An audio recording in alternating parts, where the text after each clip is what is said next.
big tower, that high tower. Big city, that Braavos, and yeah, we can definitely cover this all in one stream. That'll work. That won't take 5 hours or anything. No. Oh gosh, wait. I can't possibly do this by myself. Oh god. Eldrick Stoneskin, save me. How's it going, mate? buddy? Hey, nice t-shirt. We'll be able to cover this. Thank you. Great band. Guys, you heard of them? We didn't do this on purpose. I was wearing something else in a fit of ADHD. I was like, hold on. And I ran away and I don't like the color of my shirt. I picked this one. Obviously, it matches the backdrop. And now we are, this is a Nirvana appreciation stream. It's all about a reconciliation with death and your shadow, right? Perfect. Works well. Yeah, shout out Tool. Shout out, yeah. So here we are. We're in the Temple of Starry Wisdom. And Eldrick, welcome. You are here by proxy. You're only halfway across the world from me, of course, in the city of Adelaide in Australia, which is, you know, if you've ever seen that meme where they rotate the earth so it's all Pacific and you almost can't see any land, that's how far away we are from each other. I know that because I once, of course, dated a woman from Australia, the chat's own Minty Maelstrom. Shout out, like my absolute best. My ex-girlfriend I'm on the best terms with. Always a victory. Good friend, Minty Maelstrom from Australia. The point is, a long-distance relationship across that, Eldrick. It's the longest distance relationship you could possibly have. It is. It's a hell of a flight. Absolutely. I don't know why I started with a personal story, but I'm just trying to make it real. You know, like this is the modern age. We can have people from across the world coming together to talk about Ice and Fire. That's right. And the House of Black and White and Braavos. This was your idea, Eldrick. So just real quick, if you're not subscribed to Eldrick Stoneskin, what are you doing? I don't know what you're doing, but you should. This good news is you have a chance to go and subscribe to him now and his wonderful theories. And shout out ex-girlfriends everywhere. That's right, Alana. Yes. Be at peace, everyone. If shared happiness together, we'll always be close. All right. So look, this is a metaphysical stream, though. This is straight symbolism. If you watched the stream from 2 days ago, that Lightbringer guy. Here I am. We're going next level. This isn't like me selling the sanctity and the logicalness of my theories from like a story perspective. No, we're doing the symbolic landscape of Braavos. That's what we're doing. And welcome. If you're new to the channel, this will be a great example of why George is a great writer and why 13 years on without a new book, we're still finding new places to explore and stuff. But yeah, Eldrick, this was your idea for the stream. So what was the impetus here? What's the passion behind you and Braavos? So I was looking at Arya's story and the Starks in general, and the parallels we find with the weirwood net and Braavos, the Green Sea, all the symbolic Children of the Forest references we find in Braavos. The House of Black and White is the clearest one, which is probably where we'll kick off from.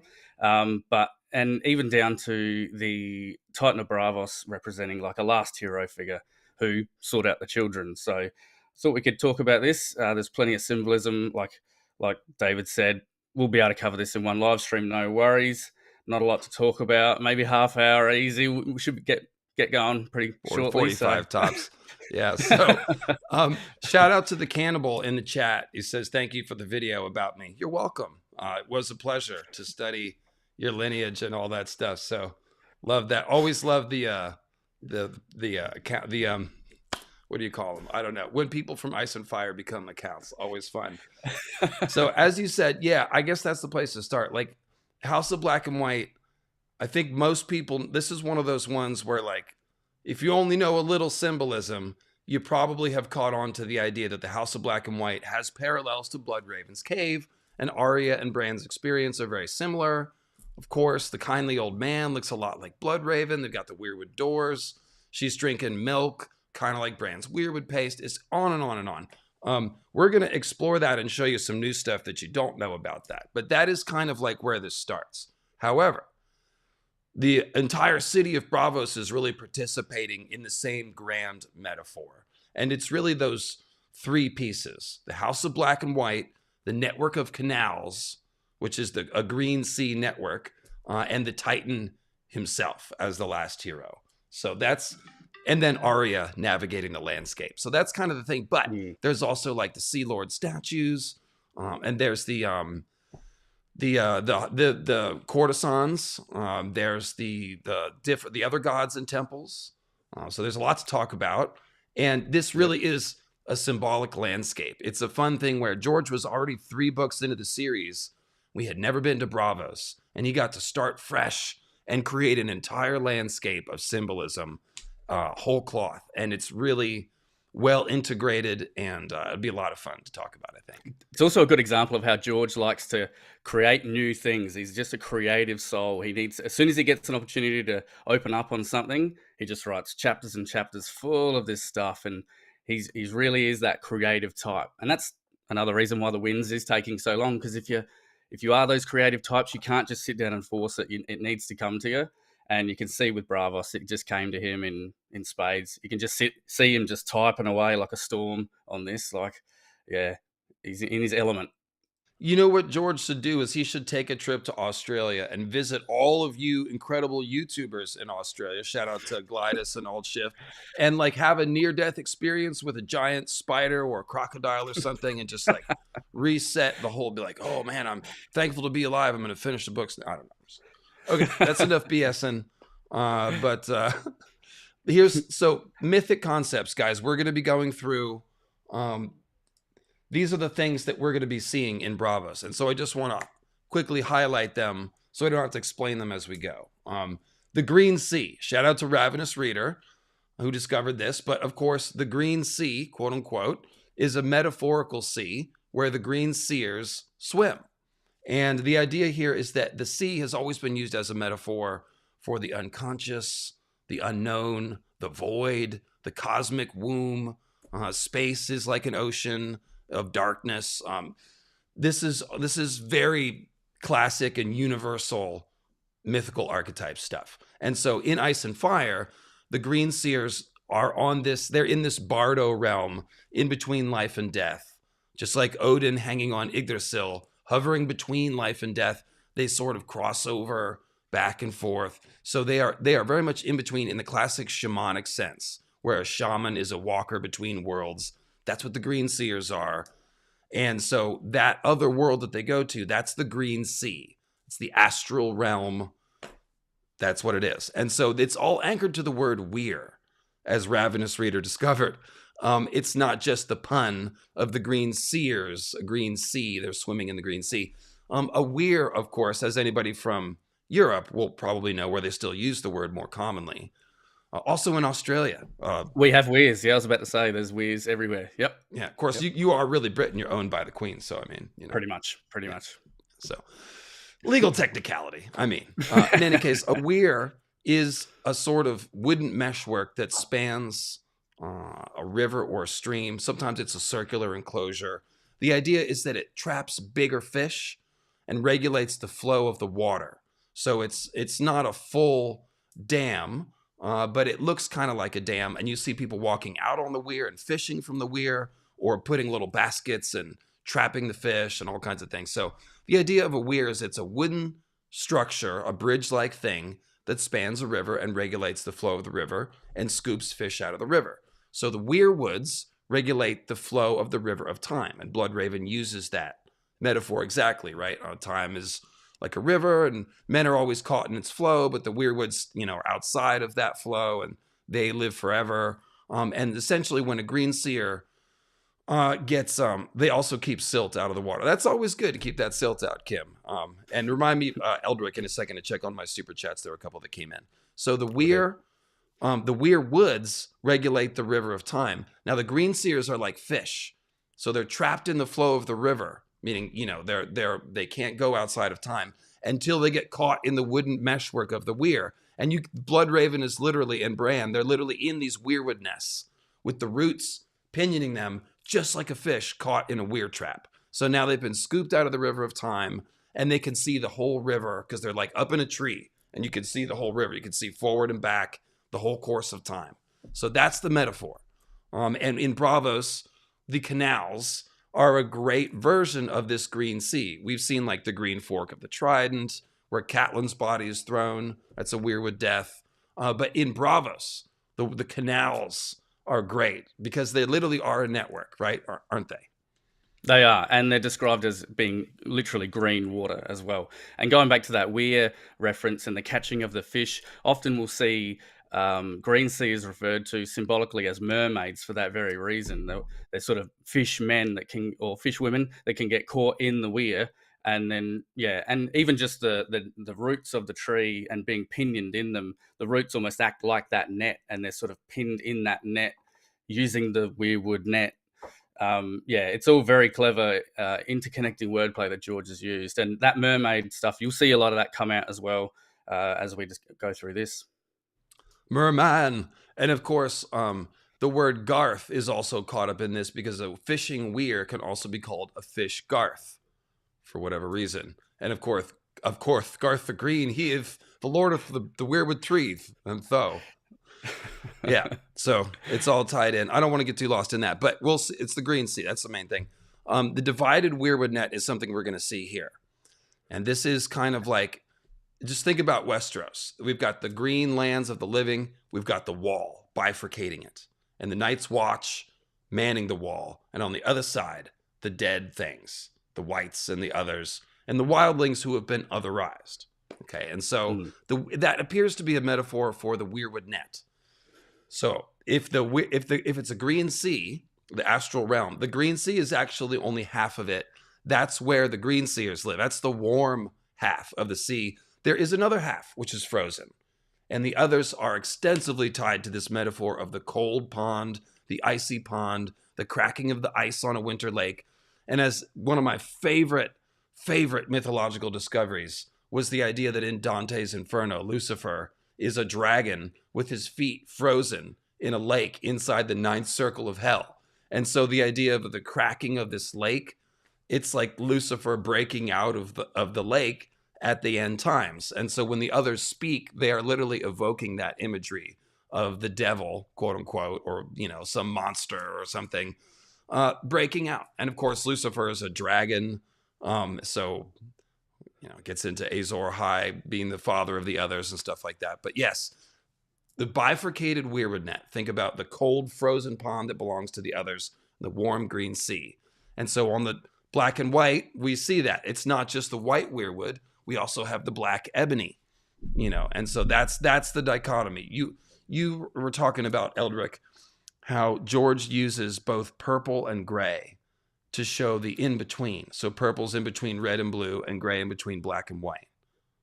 Yeah, so it seems like a lot of the places that are sort of concerning themselves with the others or the undead have this bifurcated symbolism. They have houses of black and of white, and then we even have the weirwood trees, which are sort of white, pale, bone, moon-like trunks, and then red, fiery, sun-like canopies. So we have that white and that red. We have the fire and the ice, and we have the black and the white. And it seems that the two together, when we combine those colors, ice and fire, we get purple. So red and blue together, it becomes purple. And then black and white are the other sort of bifurcated colors we see. Together, that creates gray. So we often see this gray symbolism around these bifurcated symbols, and we often see purple as well. We're going to see a lot of purple come up, and gray within Braavos as well. And it seems like it's almost like a symbol of the two opposing forces coming together, or something like a John being ice and fire, Yeah, and George does it with a few of the sigils, a house swan, black and white swans interconnected and fighting. There's a house. It's so in the scene where Stannis has his Lightbringer ceremony on Dragonstone, he has two squires, and one of the squires is from a house, and I forget the name of the house, but it's purple and white, and it's two swordsmen with swords, and they're crossed. And one half is purple and white. You know which house that is? It doesn't. I can see it, but Faring. I can't House remember Faring. the name. Thank you, Sean. There you go. Well done. House Faring. Yeah. So Stannis's his two squires. One of them is Davos' son, Devon, and the other is the guy from House Faring. So you've got this sigil of purple and white swordsman. It's like a purple half with a white swordsman cross-charged with a white half and a purple swordsman. And where the swords cross, the colors flip. So it's just this mirrored opposite symbolism. We see it all over the place. The most important thing to focus on are all the black and white locations. And there's like 4 or 5 at least. The House of Black and White, the black and white weirwood doors, the Black Gate. It's called the Black Gate, but it's white weirwood, okay? And the Black Brothers go through it. Then we have the Moon Door, which is a white door, but when you open it, it's blackness behind it. And it's a death door, so traversing the realms, just like the Black Gate lets you through the wall. And then we've got Tobomot's Forge, which probably not going to get into today, but it's got the black and white weirwood doors. And then probably more important, in the House of the Undying, Dany sees her 2 final visions are this 2 halves. Like first she sees the glorious wizards with the perfect breast as a breast could be, and gemstones, and they've got the music of kings, and we can teach you the speech of dragons. We sent you the comet to show you the way. It's a vision of the great empire of the dawn, essentially. So think about this as the original Dragon Lord idea. But then we see what happened to it. They became the others. And we go to the other sanctum and we find these blue shadows and all that. So this is the before and after. And the doors that lead into the first vision are black and white. They're described really strange, like the wood seems to be swirling together in some magical way, but it's weirwood and ebony once again. Is that all of them, or is there any others? Probably only other thing would be to mention was when the Night's Watch, when they take the black, they're sort of kneeling in front of a white weirwood, and it's almost as if they're entering the weirwood like the Black Gate, and the Moon Door, once again, going through the Moon Door is taking the black. They go into the darkness, which could represent death, or in just going beneath the weirwood in the darkness of the caves of the weirwoods, like we see the complete darkness of the crypts or something along those lines. But it's using the white to take the black or something like along those lines. Yeah. And so I think the easiest way to understand it is that the others and the brothers, the black brothers and the white others, they are brothers from another mother. See, that's very simple. No. Yep. It means they have a common origin. They're mirror images of each other. They're both brotherhoods and they're fighting each other, but they actually have this common origin. You know, the others are tied to Night's King, who was a Night's Watchman. So, you know, it's all tied together and it's all mirror images. Oh, the other one is there's one more, but it's in the quotes and I want to save it because it's tasty. So yeah, this is supposed to be just this will save us time later. That's what we're doing. We'll save us time later by explaining this now. Nissa is a child of the forest, if you didn't know.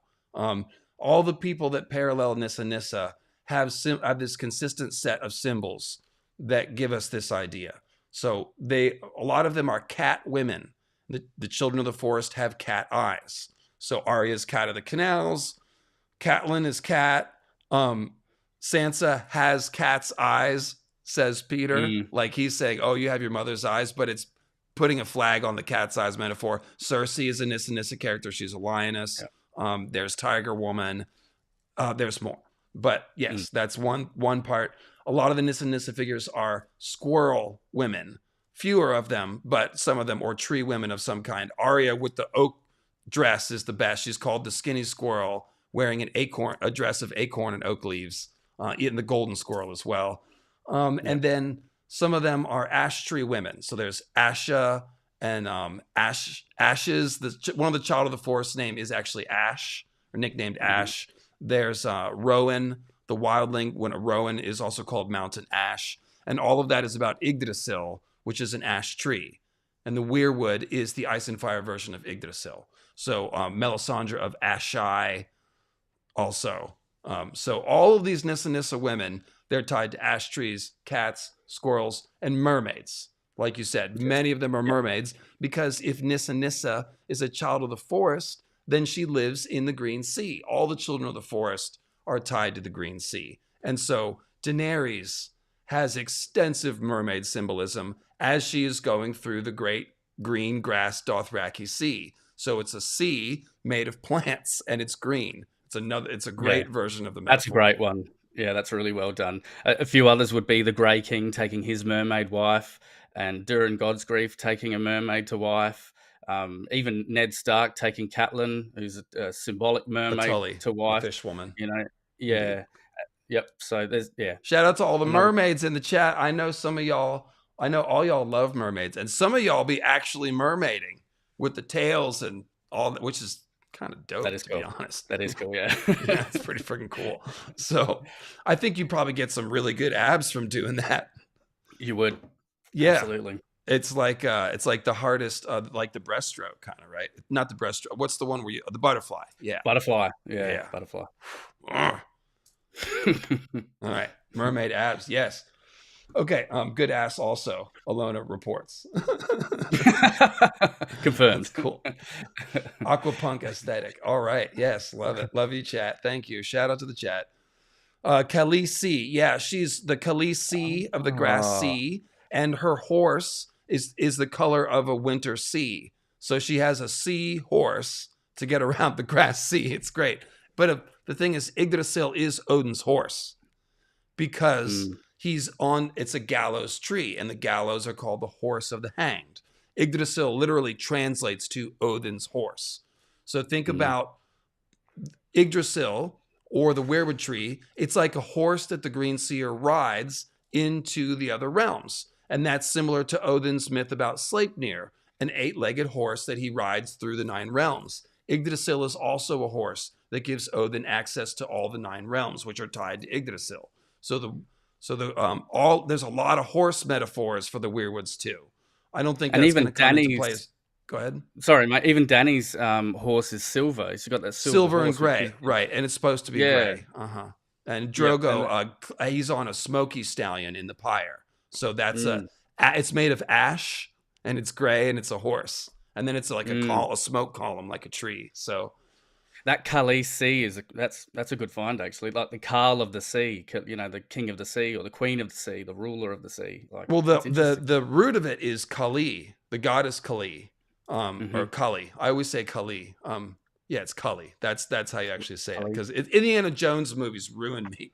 They say Kali, Kalima. Anyways, so Kali, she is like the dark mother of the astral darkness. The cosmic womb that gives birth to time. It's a thing that exists outside of time. So yeah, that's all that astral sea stuff is tied to Kali, and that's where he got the word Khaleesi. So check out Vedic Origins of Dany and Drogon on my channel if you want that. It's 90 minutes of like the best mythical correlations I think I've ever done. But getting back to the topic at hand, the point of all this is that Arya is a child of the forest and a Nissa figure in basically running through this. She has died and come across to the other side. She has crossed the narrow sea. That's like crossing over the green sea. Well, I'll show you about that. And becomes the Barrow Girl when she's there as well. Sort of like that death symbol. So much death symbolism. Yeah, Valkyrie, Barrow Girl.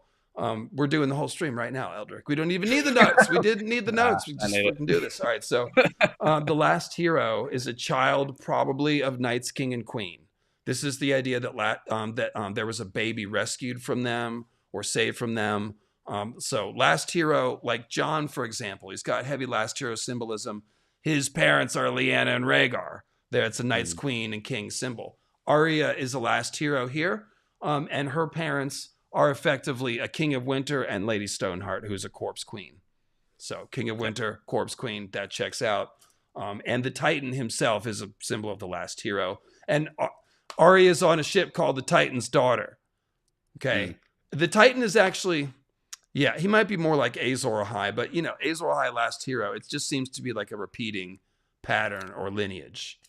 It does, and it's hard to sort of decipher who is representing what, because there's a lot of crossover between obviously Night's King, Azor Ahai, and even last hero. It's sort of, are they brothers, sons? There's some relation, or they're the same person, or they became a different people, or I'm not sure, but yeah, the symbolism track.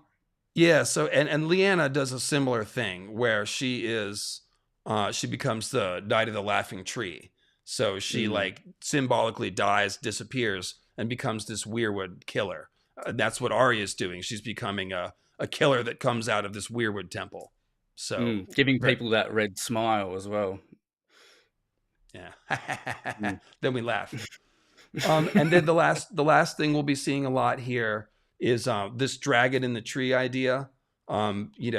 George, before he ever created the character of Bloodraven, knew that his three-eyed crow figure was a Targaryen. So right from the beginning, he's always had this idea that this green seer was a dragon. And I have further speculated that the first human green seer was also a dragon, Azor Ahai. He killed Nissa, a child of the forest, to break into the weirwood net. So that kind of makes sense. And the clincher for this, Eldrick, is the hammer of the watersmith. Like, it's obvious that the hammer impact sounds like a moon meteor. It's a hammer that smashes the land. Okay, that's easy, Bloodstone Island. But think about the story. They killed children of the forest on the Isle of Faces to work blood magic, and that called down the hammer. Well, that's basically the same story as Azor Ahai killing Nissa, a child of the forest, and then the meteors fall. Because Nissa dies, the moon cracks, the meteors fall. So both stories are actually the same. It's blood sacrifice of children of the forest, perhaps one special one, perhaps a bunch of them. And this caused something to fall from the heavens that destroyed the land and created the long night. So this sacrifice of a child of the forest is very, very important to breaking into the weirwood net, defiling the weirwood net. And it's a dragon that did it. So we're always going to see these signs of a dragon inside the weirwood net. And in fact, the weirwood net now kind of like the weirwood trees are dragons. Like, they've been turned into dragons. That's one way to say it. Like with their fiery canopy and the mouth that consumes everything. And so essentially, I think the sea dragon boats are my favorite example of this. So the sea dragon Naga. There's this Ironborn legend about Naga the sea dragon, and we see Naga's ribs out there in the Iron Islands, and there are these arches of stone ribs. They've like petrified. It's this rib cage, but it's actually not a rib cage. It's a boat that's been flipped over, and it's the weirwood ribbing of the boat hull that is making this arch, and it's been turned into a long haul. Now, this is all cribbed from Viking life. The Vikings, their ships were usually decorated with dragons on the front. So they had these dragon ships, and sometimes they would flip them over and turn them into a long haul. And other times they would just use the same type of construction and essentially build a boat hull structure, flip it upside down, and that's a long haul. And you can see that if you look at the pictures of Viking long hauls. So what we have here is George giving us a metaphor, a weirwood ship. That's what the weirwoods are. They are ships to sail the Green Sea. Okay? So Bloodraven is sailing a weirwood ship through the Green Sea. He's invited Bran on the ship, and they're all sailing in the Green Sea. It's a dragon ship, though, and that's the thing, is that Naga's ribs, Naga is a sea dragon. So this is the reason why the weirwood ships are always dragon ships. The Targaryen ships, Stannis' ships, Stannis coming from Dragonstone, the Velaryon ships. There's just lots of dragon ships. And the reason is because that's what the weirwood net is now. It's turned into a dragon. So do you have anything to add to that, or did I ramble enough on that? That was pretty good, even down to Bloodraven being the dragon within the weirwood net as well. We see a lot of symbolism. It's an archetypal, I think we spoke about this yesterday, it's an archetypal idea to have that dragon or the snake within the tree. It's like a tempting, like back to the Garden of Eden, where we have the snake within the tree, who's that temptress sort of concept, where there's tempting to eat the fruit of knowledge. And I think it goes back to all, but you always see this snake within the tree idea. It's a very archetypal and symbolic idea of that symbol of a devil-like or a tempting person within the tree. So and that's that Azor Ahai that's broken in, corrupted the weirwoods, and that's why we see them as fiery. They were probably originally green, and now they're fiery because of that invasion, and they look pained and bleeding because there's something unnatural, a dragon within them. We see a lot of dragon symbolism around the weirwoods, even at Winterfell, the dragon beneath the weirwood there as well. It's a repeating motif, 100%. Yeah. And of course, that's, you mentioned the Garden of Eden. The other one is Norse mythology. There's just a ton of snakes under Yggdrasil. There's Nidhogg, and there's one dripping poison onto Loki, and there's just a lot of snakes in general. It's a certain phrase about Yggdrasil. It's just full of snakes, the root zone. So it's just one of those things. And of course, the roots look like snakes. When we go into Bloodraven's cave, they look like grave worms and serpents. The white weirwood roots. And down in Bloodraven's cave, everything is black and white. Bran says everything's leached of color. Everything is black and white. So it's pretty easy to see. Yeah, we don't even need the notes, man. I think we could just pretty much end this stream. I think we did it. We're done. So, oh God. All right. So run through our bullet points here, and then we'll highlight these with some quotes. Absolutely. So actually, I'm sorry. Before I forget, we go any further. Let me just grab these 5 or 6 super chats that came in here. Give a shout out. So thank you to Downtown Clanny Brown. 36 months of squisherdom. That's insane. Thank you, and thanks for the promotion there. Let me just flip over to. There we go. Boom. I love how YouTube made this easy to do now. It's just like it's good idea. Send for me. Ice Eyes gifted a membership. Thank you. Elena Prestane from Braavos. Finally, my house.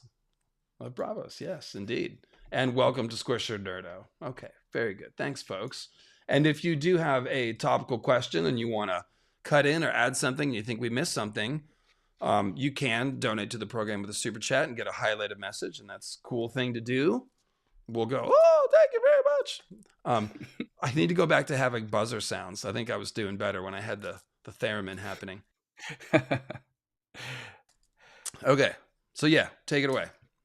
So the House of Black and White. Thought we'd begin here. It's a very clear weirwood symbol. The first thing we note straight away is the weirwood doors that Arya approaches as she gets there. We've got this black and white weirwood door, and it's got a face on it. It's described as, it even reminds Arya of the weirwood face back in Winterfell, and thinks that it's watching her. Well, just go ahead and actually just read that quote, because it's pretty short, and I've got it right here.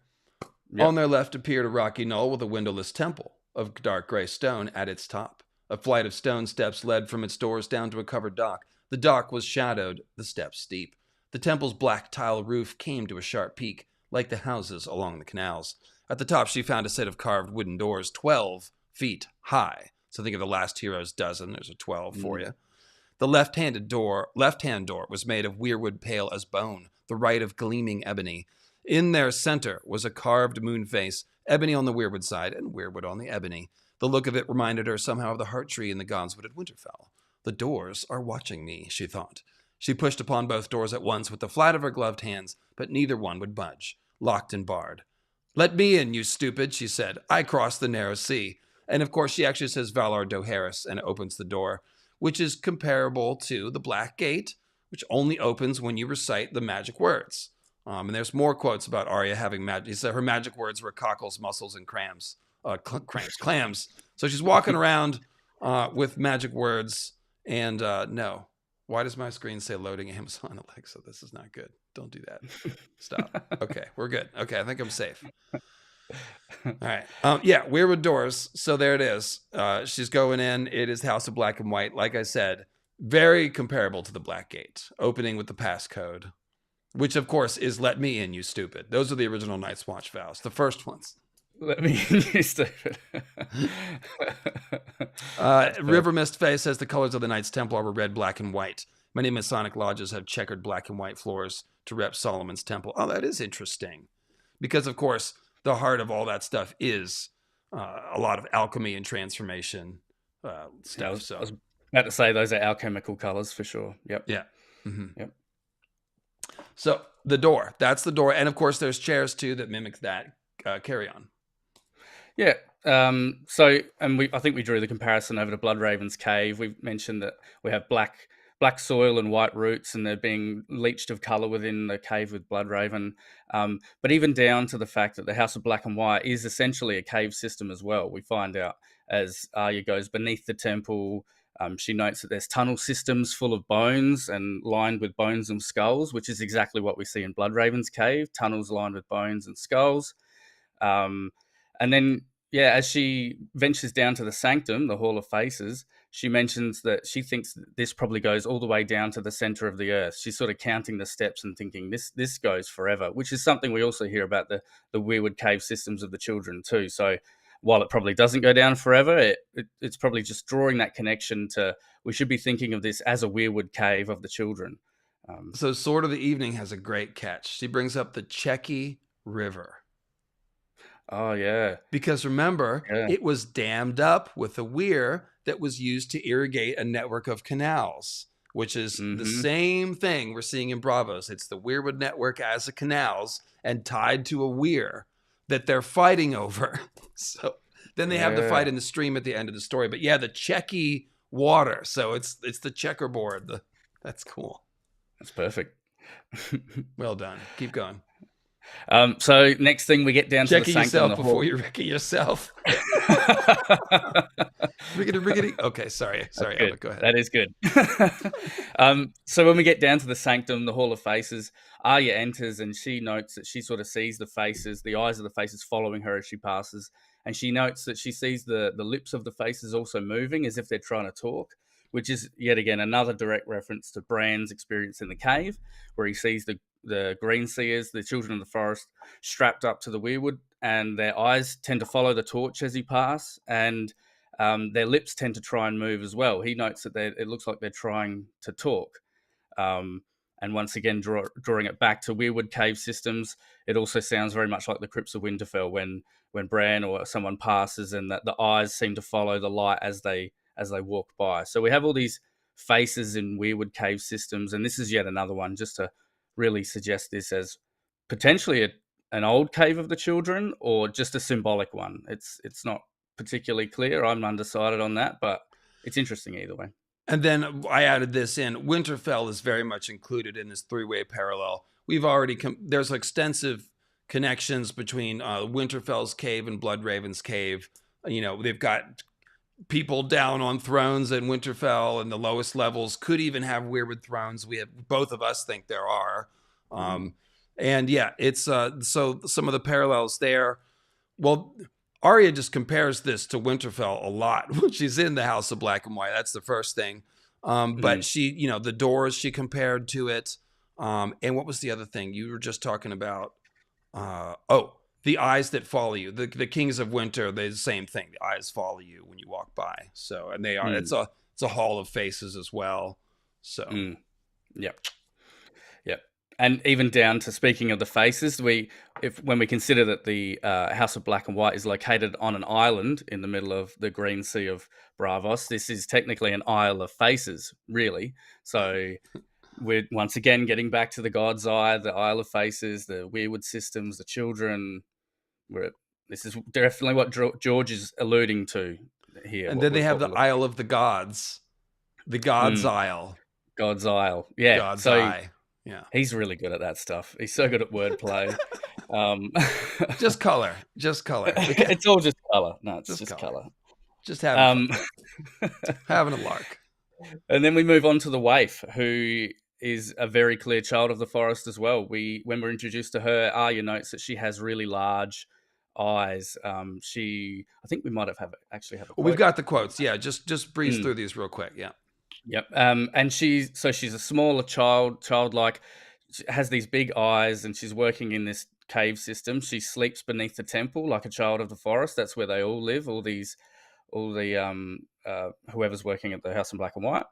And she's also older than she appears. So the Waif says that she's 36, but she looks like a child. So, which is exactly what we hear about the children of the forest in particular. They're all 36. That's right. Yeah. Yeah, they're all 36 years old.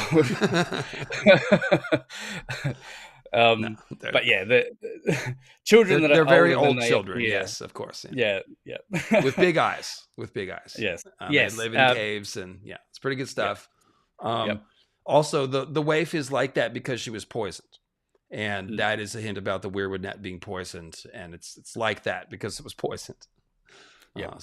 Good stuff there. Somebody in the chat was asking, do people know that House of Black and White is the Faceless Men HQ? Absolutely. That's why when Arya has the Faceless Man coin, everyone's like, let me help you. And the guy's like, you know my name, right? You know who I am, right? I helped you. Okay, Valar Morghulis. Cheers. Yeah. Everybody knows.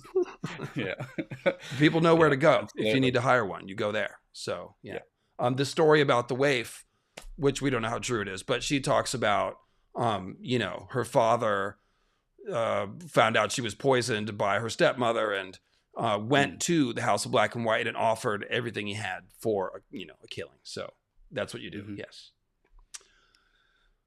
So then is Dusky Nut Brown? Yeah, I mean, it's more or less, that just means dark. And of course, dusk is sunset. So yeah, the dusky woman is a sunset woman, but that's neither here nor there. The Kindly Man and Blood Raven. We've got that quote queued up. That's probably one of the best. That's maybe the first thing people notice, especially it's got the worm in the eye, just like Blood Raven's root. Weirwood Thrones. They literally sit in chairs that are half weirwood and half ebony. So they're weirwood thrones. It's very cool. They've also got like dreaming alcoves and other versions of that metaphor. Little places like couches where people go to sleep. Reminds me of the Melniboneans from Elric of Melnibone. They had dreaming couches.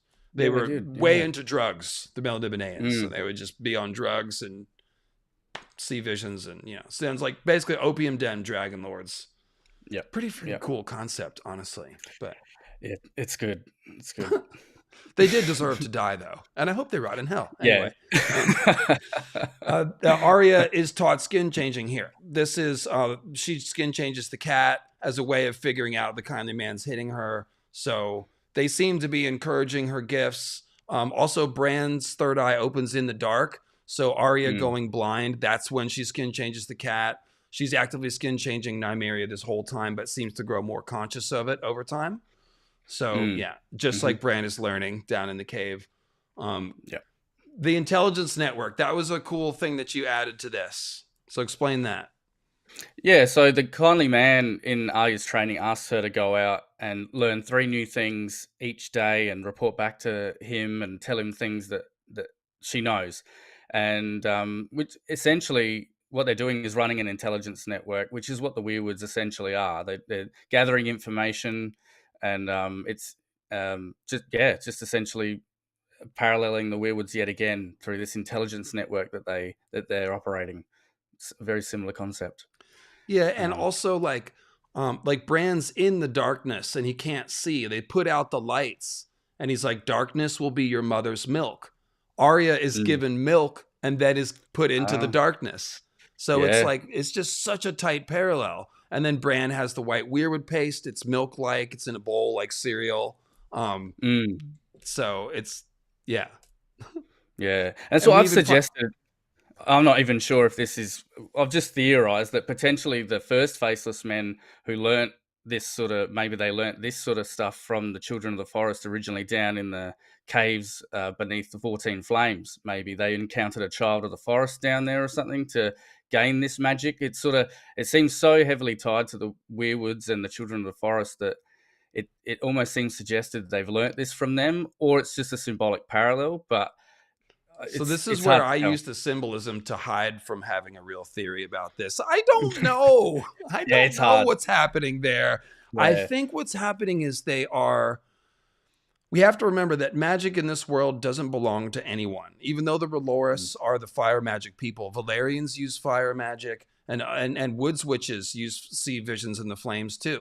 Fire magic, if fire is magical, anybody can use it. Just because there's a religious order that's really good at it doesn't mean they're the only ones that can do it. And so I think that's what we have to think about. The Faceless Men are utilitarian. They're using a little bit of this and a little bit of that. How they came about it, we probably won't know. But that's magic. Guys, you can't just cut somebody's face off and wear it and then that's not going to be a disguise. That doesn't work. You need magic to make that happen. And please don't do that. Shout out to Leatherface, I guess. I don't know. Yeah, dark turn. All right, let's pull this out. And I did just switch the chat and the notes. The chat is going real fast today, and y'all have some great stuff. So yeah, I just flipped it, and I'll just have to scroll the notes a little faster. But yeah, more glory to the chat. Thanks, guys. I do appreciate you guys being here. Make sure you subscribe to my channel and Elric's channel. Thumbs up the stream if you're watching and having a good time. Leave a comment on the way out. Thank you very much. Chat dominance, yes. Okay. Another find that some of you may not have thought about. You can't lie to a faceless man, right? They're good at the lying game. They can tell a lie from a false smile from a true one. It's as clear as the difference between dawn and dusk, as they say. And then, of course, old Bear Mormont says, oh, I was taught you can't lie in front of a heart tree. And Jon speaks up, yeah, my father taught me that as well. Because you can't. The Green Seers know the truth. They can verify everything, right? They know everything. They got receipts in the past. They can dig it up if they want to, and it's probably a good opportunity to say that the faceless men of the House in Black and White, as we go through this, they tend to represent a green seer nearly.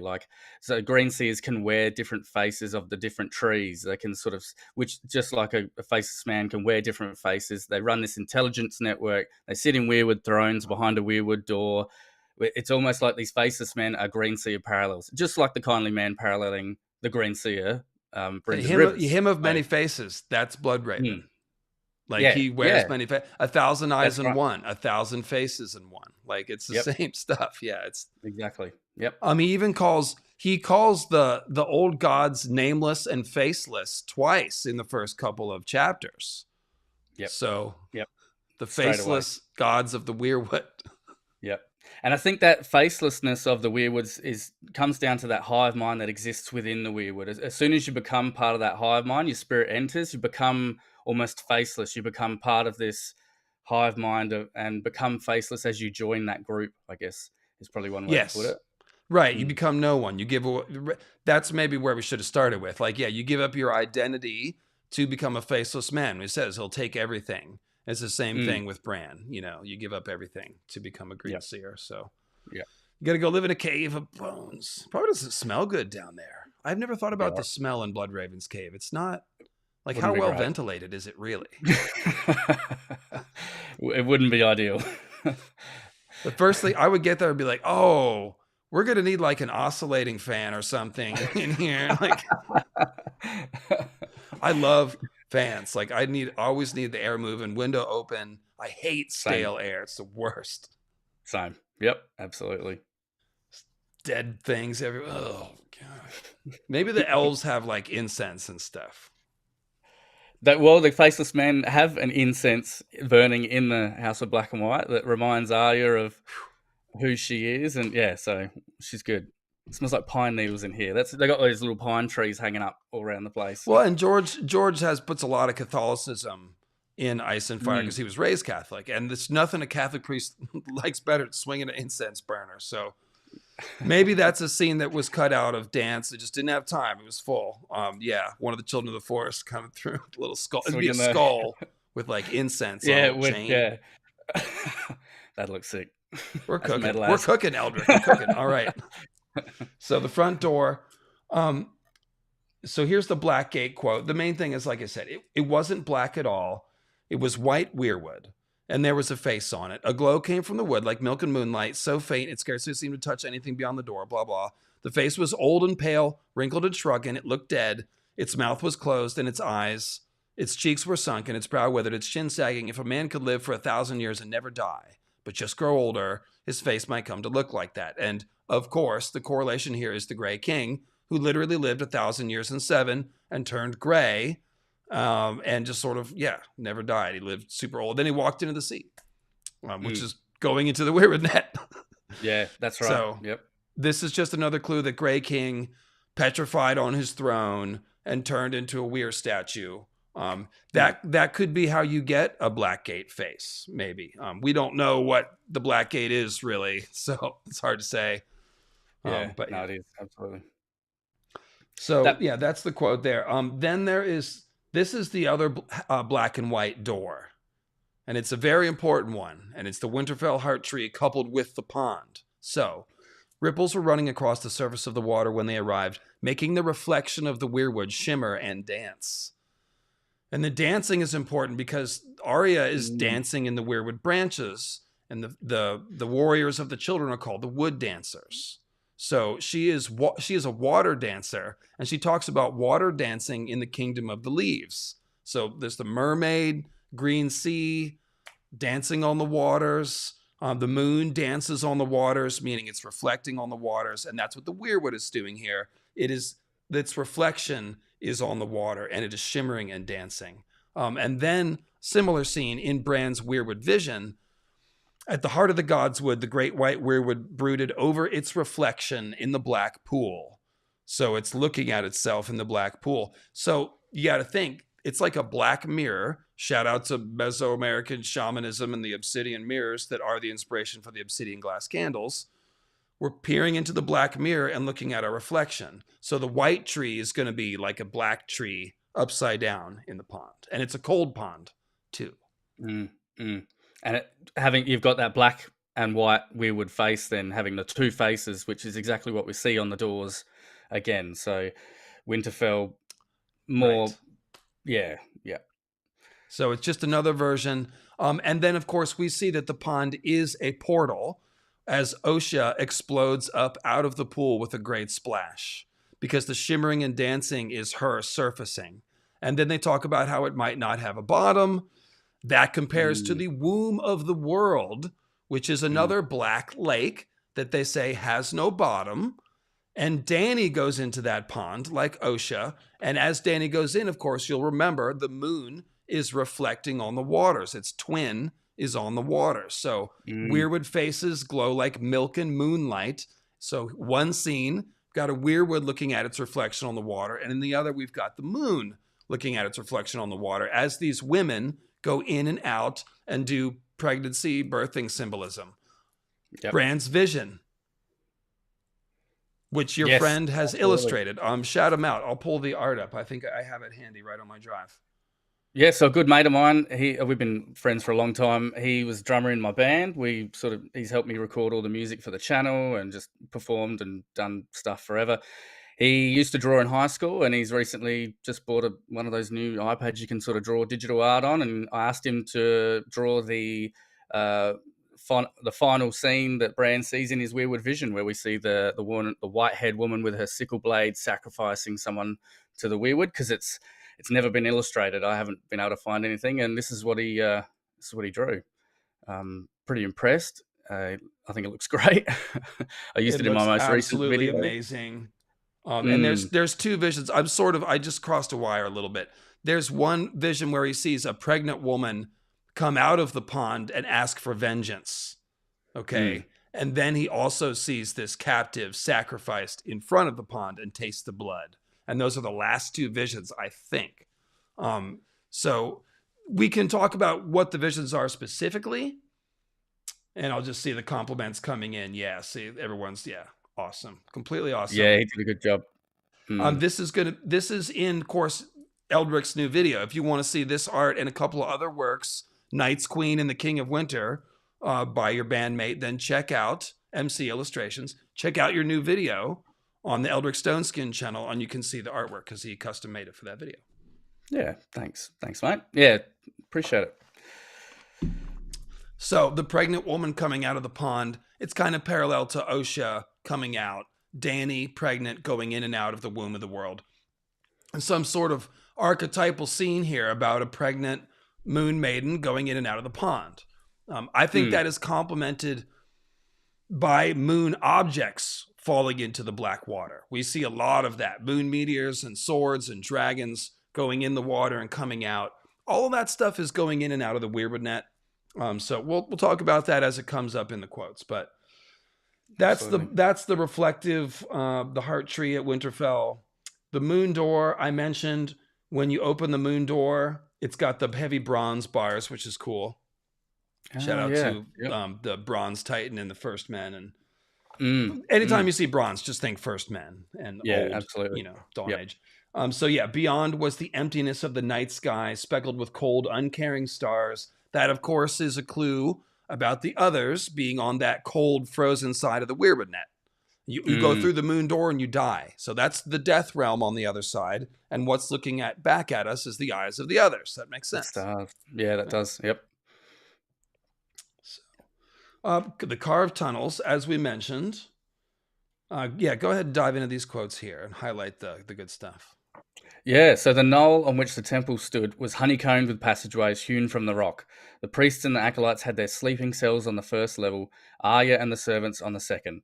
The lowest level was forbidden to all save the priests, and that was where the holy sanctum lay. So you can see that whoever's in the House of Black and White, you know, the acolytes and the priests, they're all sleeping within honeycombed passageways within the cave system. So, you know, we've got that more Child of the Forest symbolism and weirwood cave symbolism as they reside beneath these honeycombed passageways.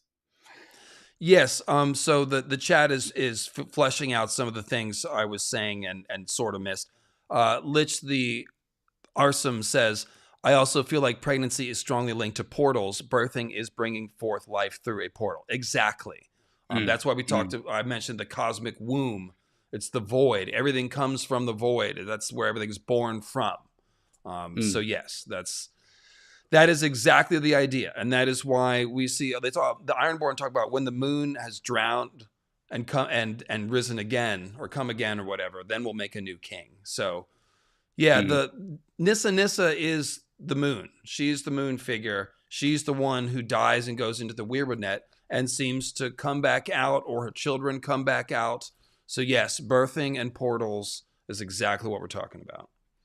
And even moons, the cycle of moons, they become full as well. So the moon is a woman and they become full as it goes on. So it's almost like a pregnancy sort of symbol as well as they become full. Yeah. And then it gives birth to little moon meteors. Whee! They come flying down. So what I was thinking about with these caves under the House of Black and White is, again, the Winterfell crypts and how the lowest levels, no one goes down there either. Because, of course, they're collapsed. And we all wonder what's down there. Well, only the priests can go down. It's the holy sanctum. So I think that's just like another clue about what's down in the lowest levels. There'll be gods. There'll be the green seers on petrified weir thrones. And what is at that bottom level that no one can go behind this locked door in the House of Black and White is all these faces staring out and talking and looking and moving, and they're faces you can wear, which might be relevant as well. I'm not sure. Right. That's where the actual skin changing happens. So it's like, what are we going to find on the lowest levels? Green seers, you know. Yeah.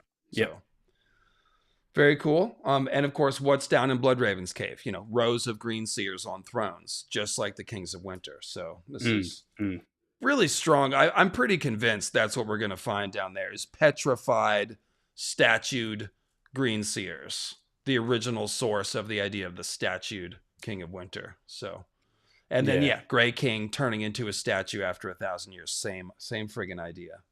Yep.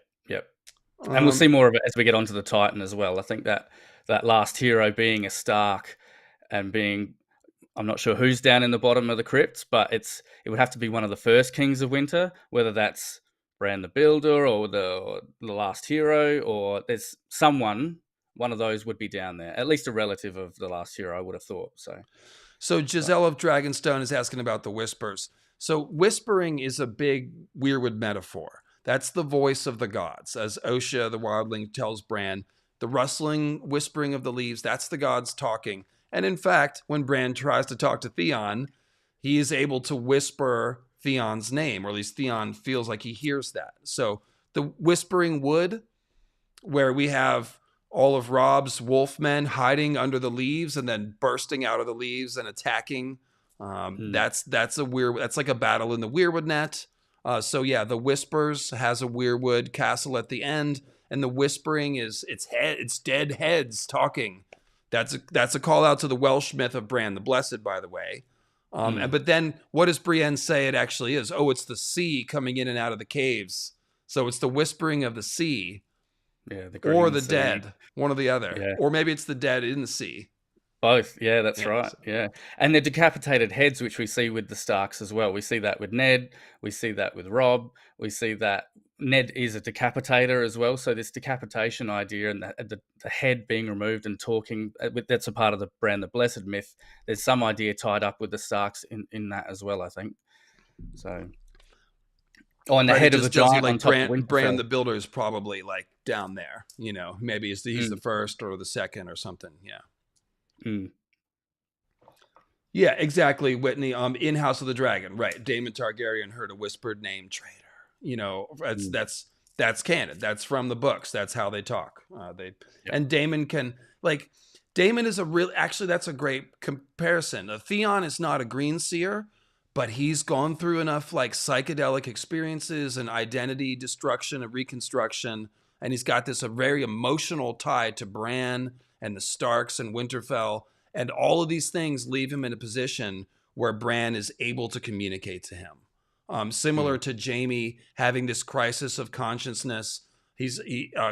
rather, and he decides to go back for Brienne after having the weirwood stump dream. So, like, the weirwoods can talk to people who aren't green seers, but it takes like certain circumstances. You have to be open to it, kind of broken down a bit, not caught up in your own BS anymore, but like just reduced to like being open to the universe in a state of shock and awe almost, you know. So yeah, Theon, Damon, as we know, he goes through a series of visions and identity crises, and eventually gets to the point where now the weirwoods are like telling him stuff and helping him out. So I did like that arc on House of the Dragon. What did you think of it, Eldrick? Just since we're talking about it.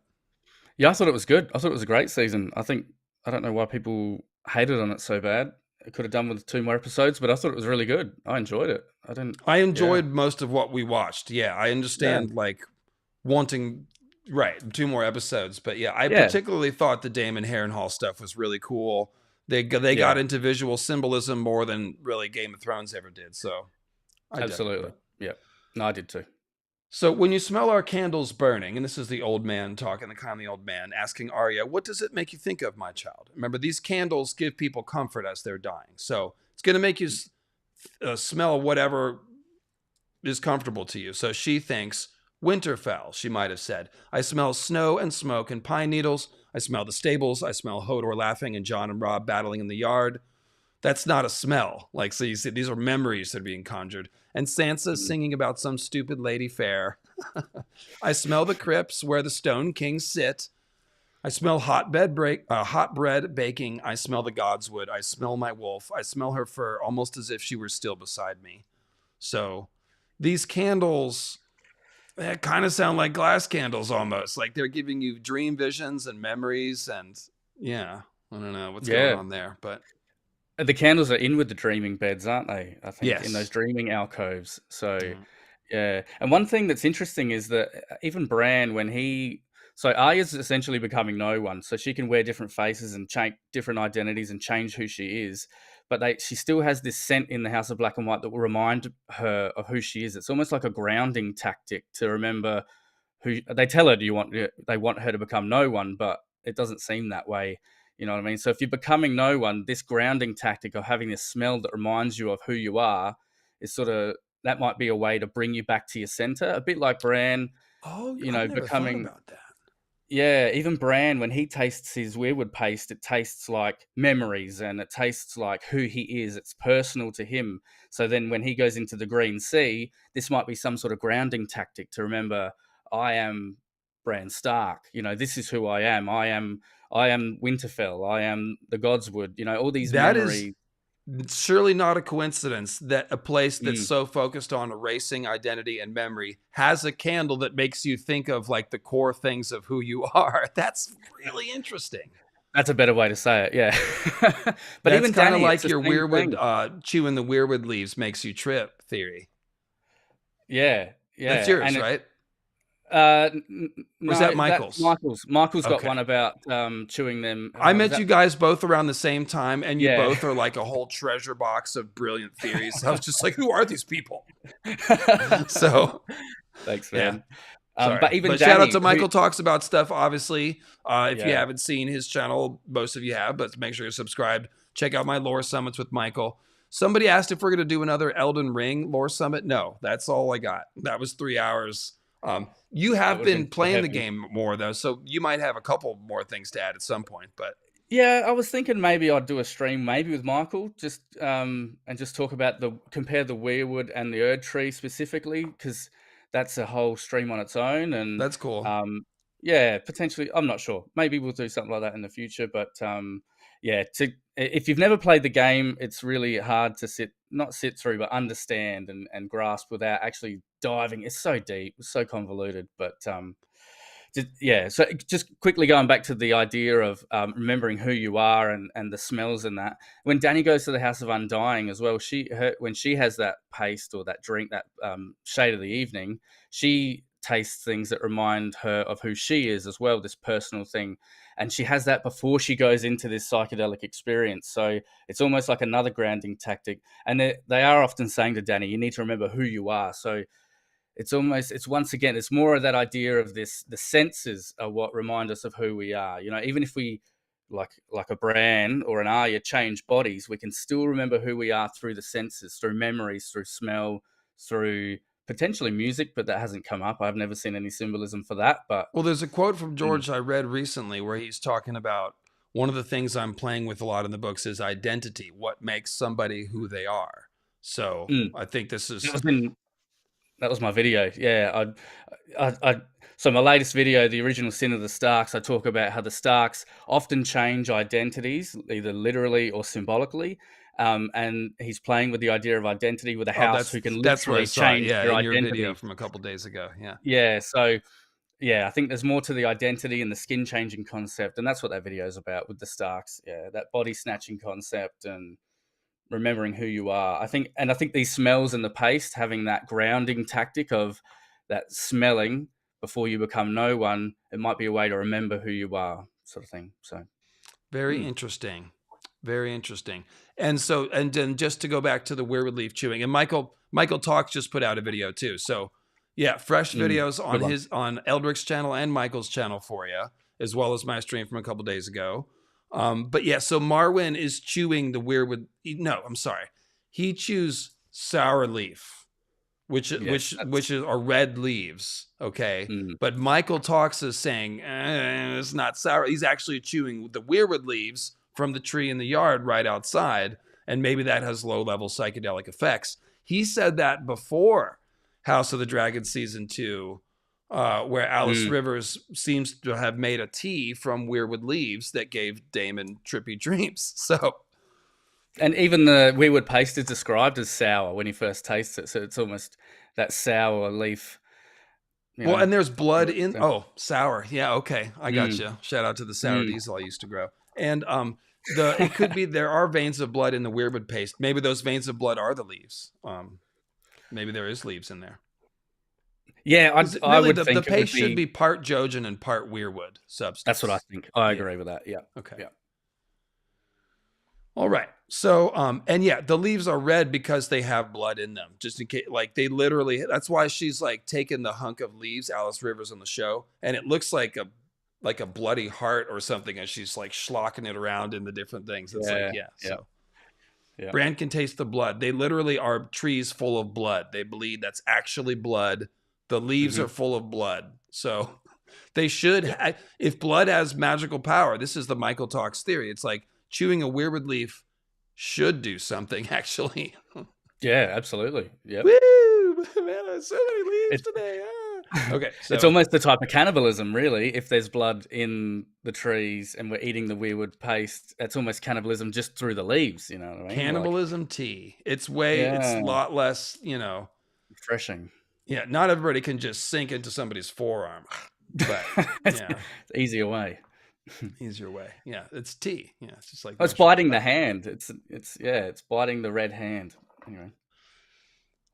So the cold flesh of the dead men is taken to the lower sanctum, where only the priest could go. What happened in there, Arya was not allowed to know.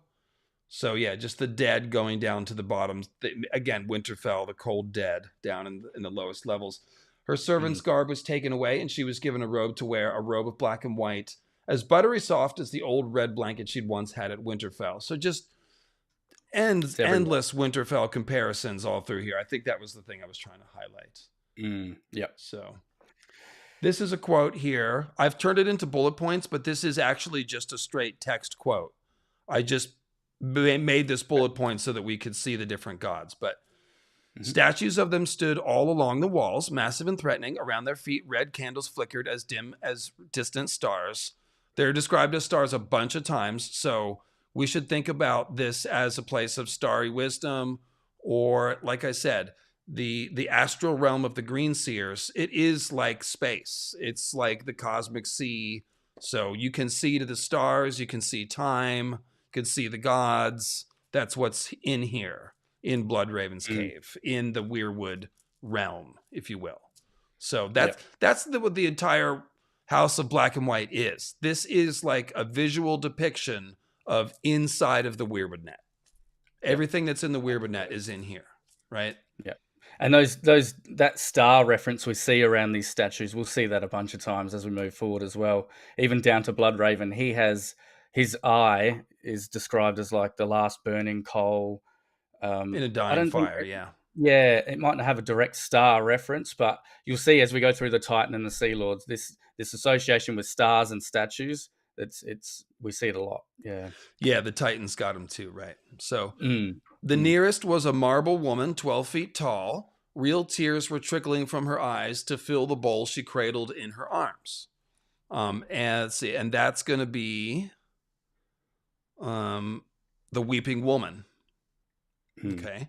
Then there is, beyond her was a man with a lion's head seated on a throne carved of ebony. That's the Lion of Night. On the other side of the door is a huge horse of bronze and iron reared up on two great legs. That obviously is some sort of Dothraki god. We don't know the name, but one would assume. Farther on, she could make out a great stone face. That's going to be the weirwood. Yeah, it seems like it might be the old gods, which is unusual because they have weirwood doors and chairs, so they could have used a hunk of weirwood, but they chose to depict it in stone. I thought that was interesting. Yeah. Maybe they got it a long time ago, you know? Yeah. Maybe it was weirwood. Yeah. Then let's see, a pale infant with a sword. That's the pale child of Bacalon, which is a shout out to a previous George Martin work. It's representing violence in some sort of form. I'm not sure what the deal is there. A shaggy black goat the size of an aurochs. That is the black goat of Qohor. A hooded man leaning on a staff. That is the hooded wayfarer. Also known as Odin. Yeah. By the way. So the rest were only looming shapes to her, half seen through the gloom. Between the gods were hidden alcoves thick with shadows, with here and there a candle burning. And then Arya herself is like a shadow moving around.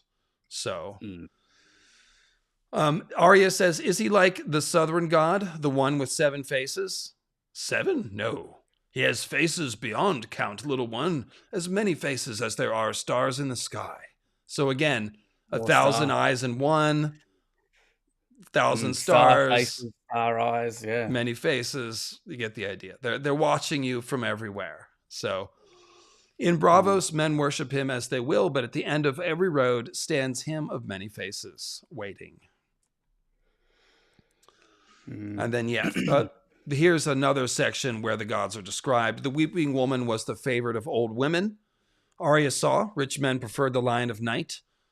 That's a nice shot at George, like at bankers. He's like, yeah, Bloodstone Emperor, the devil himself. Bankers like him. They like him. Yeah. It's good for them. Yeah. Let's see, poor men, the hooded wayfarer. Soldiers lit candles to Bacalon, the pale child. Sailors to the moon pale maiden or the Merling King. The stranger had his shrine as well, though hardly anyone ever came to him. Most of the time, only a single candle stood flickering at his feet. He has many faces and many ears to hear. So there's the spy network again, and the weirwood spy network. Only a few candles burned this evening, flickering like fallen stars. In the darkness, all the gods were strangers. So that's just another one where, like, these are all death gods. Yep, that's right. Yep. Now, I've got... I'm just going to surprise you with a quote. This is a dramatic reading. This is something that all the past few quotes made me think of. So all these stars inside the weirwood temple, right? Hang on. Fair. The raven landed on his shoulder. Fair, far, fear. It flapped its wings and screamed along with Gilly. The whites were almost on her. He heard the dark red leaves of the weirwood rustling, whispering to one another in a tongue he did not know.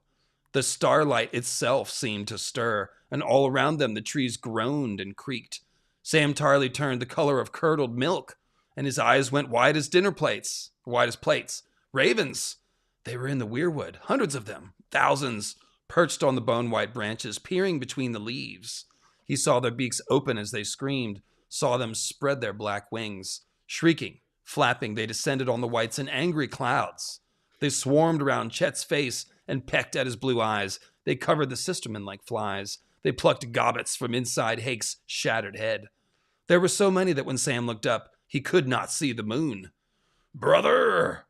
The shout cut through the night, through the shrieks of 1,000 ravens. Beneath the trees, a man muffled head to heels in mottled blacks and grays sat astride an elk. "Here," the rider called. A hood shadowed his face. So we have a hooded stranger, a hooded wayfarer, who is kind of statue-like. Cold Hands is a walking corpse with hands as hard as stone. Yep. And he appears here where we've got this. Basically, there's this three-way thing. The leaves of the weirwood, the ravens, and the stars are all rustling and whispering together. And so it's kind of like you can look through the trees and see the stars. The ravens are like the meteors descending from the heavens in angry clouds that blot out the moon. So it's terrific long night symbolism. But the ravens are also messengers, dark wings, dark words. So there's communication from the heavens to the earth happening.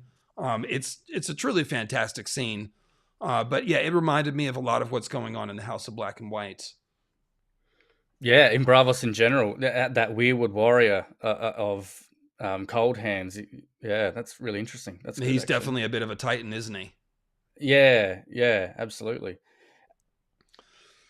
And he's also a parallel to the last hero. And of course, well, we'll get to the Titan, but the broken sword is a major one. So here's the Black Pool. Why don't you take this one? Oh, let me just grab this couple super chats that came in. Sulfurous, if the lion still actively worshipped, how did the legend of Azor Ahai become so muddled if they're from the same myth? Well, I mean, people worship Satan and Christ and different forms of both. So... And Satan's really just the green man filtered through layers of myth and stuff. So, I mean, you know, I think it's realistic that some people would worship the Lion of Night. You know, think about Wolf of Wall Street. Think about greed is good. You know, like some people openly embrace an amoral philosophy and just go with that. A lot of people actually. So, yeah. Let's see. And then there was one more too. Let me get this other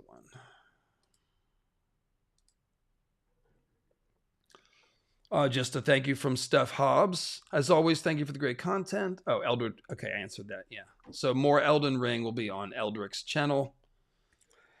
Yeah, I'll hit Michael up, see if he's keen. That'd be good. Take it away. In the center of the temple, she found the water she had heard. A pool 10 feet across, black as ink, and lit by dim red candles. Beside it sat a young man in a silvery cloak, weeping softly. She watched him dip a hand in the water, sending scarlet ripples racing across the pool. When he drew his fingers back, he sucked them one by one. He must be thirsty. There were stone cups along the rim of the pool. Arya filled one and brought it to him so he could drink. The young man stared at her for a long moment. When she offered it to him, "Valar Morghulis," he said. "Valar Dohaeris," she replied. He drank deep and dropped the cup into the pool with a soft plop. Then he pushed himself to his feet, swaying, holding his belly. For a moment, Arya thought he was going to fall. It was only then that she saw the dark stain below his belt spreading as she watched. "You're stabbed," she blurted, but the man paid her no mind. So there's lots of interesting stuff there. The black pool itself is that common body of black water we see with in weirwood caves and weirwood systems. We see it in front of the Winterfell Heart Tree. We see it in the cave systems beneath the Rainwood in Ariane's Winds of Winter chapter. And yeah, we see it here as well. And it's one thing I didn't notice until I read this is those scarlet ripples racing across the pool. That's like black and red. That's that waves of night and moon blood straight away. Yes, that's exactly right. It's like Oathkeeper and Widow's Wail. Those are symbols of moon meteors, and they have black and red blades that ripple like waves of night and blood. And that's the same symbol that the black and bloody tide that Melisandre sees associated with Euron. Euron has it the most. I mean, he's just black and blood everywhere.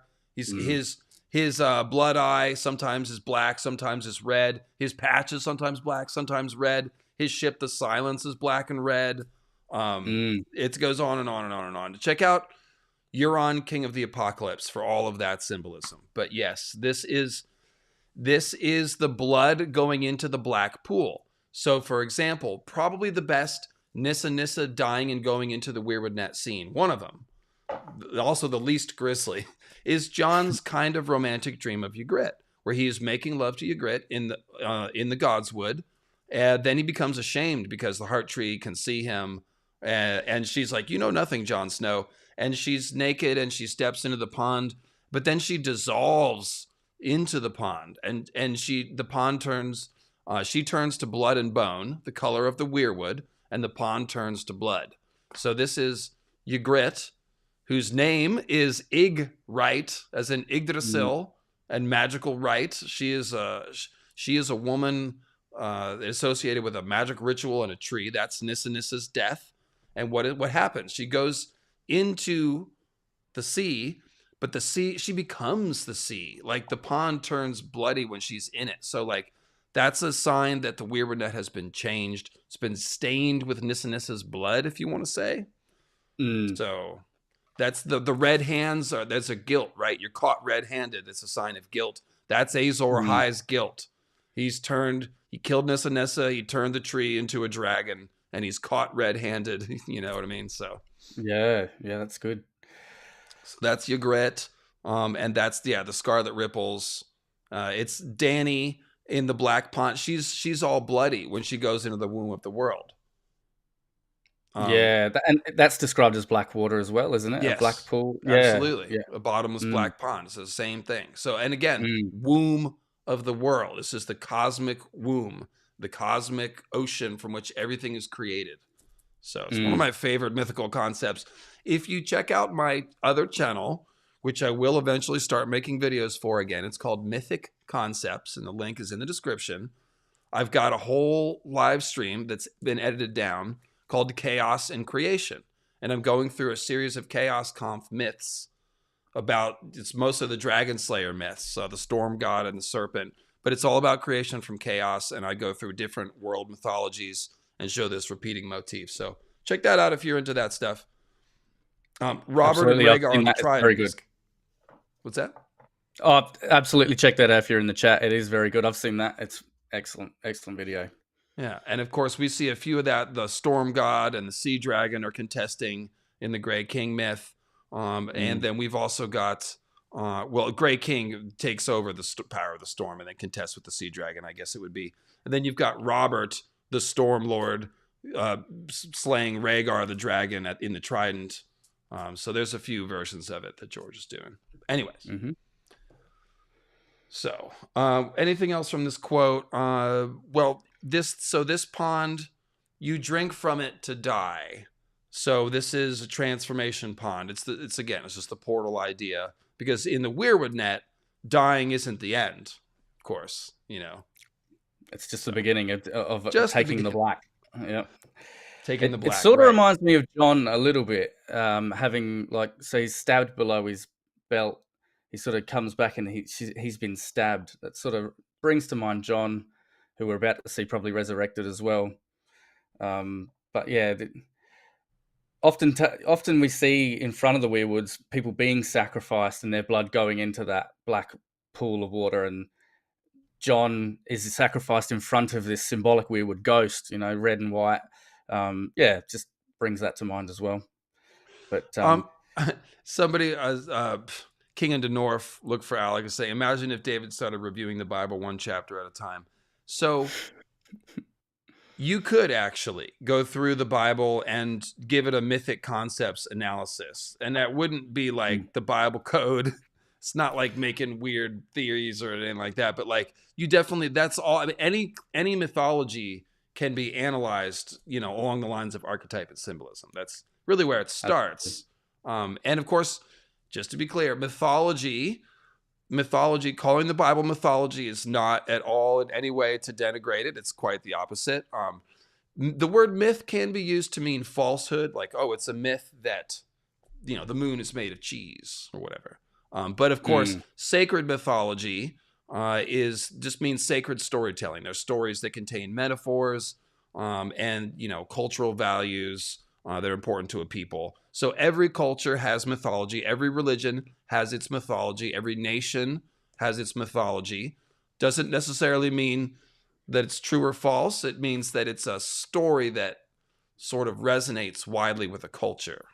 That's a mythology, a cultural mythology. So yeah, any mythical story, any religious text like that is going to be full of metaphor and archetype and symbol.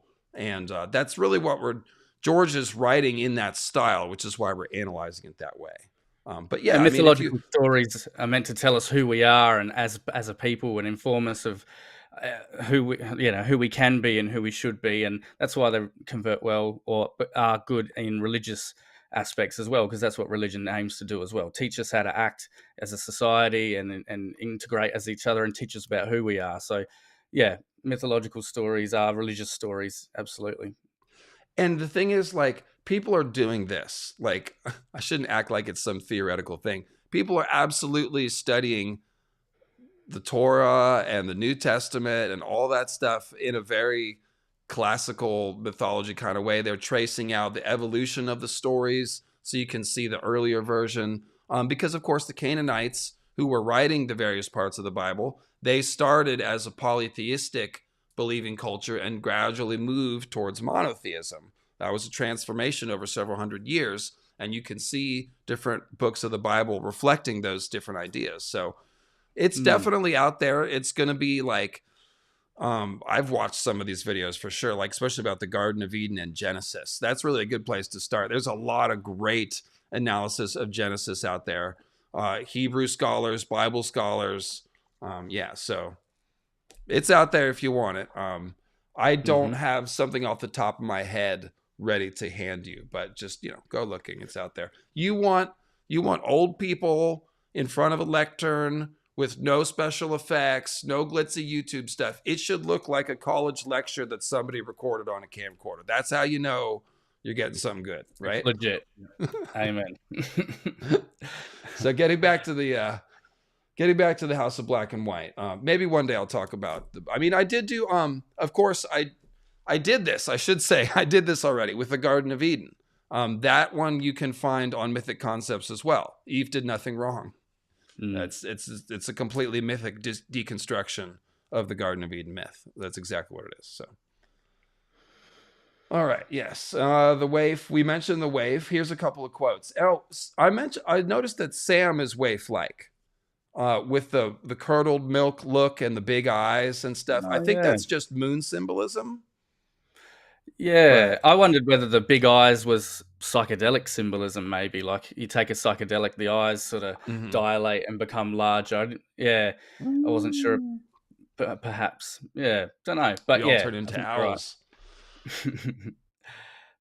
And just quickly, there was another quote just a bit above that sort of we spoke about the black pool, where it says they prayed at dawn before they broke their fast, kneeling around the still black pool. Some days the kindly man led the prayer, other days it was the waif. So the faceless men pray around the black pool, which is exactly what the followers of the old gods do. So Ned, he kneels before the black pool at Winterfell to pray to his gods as well. So there's definite crossover here.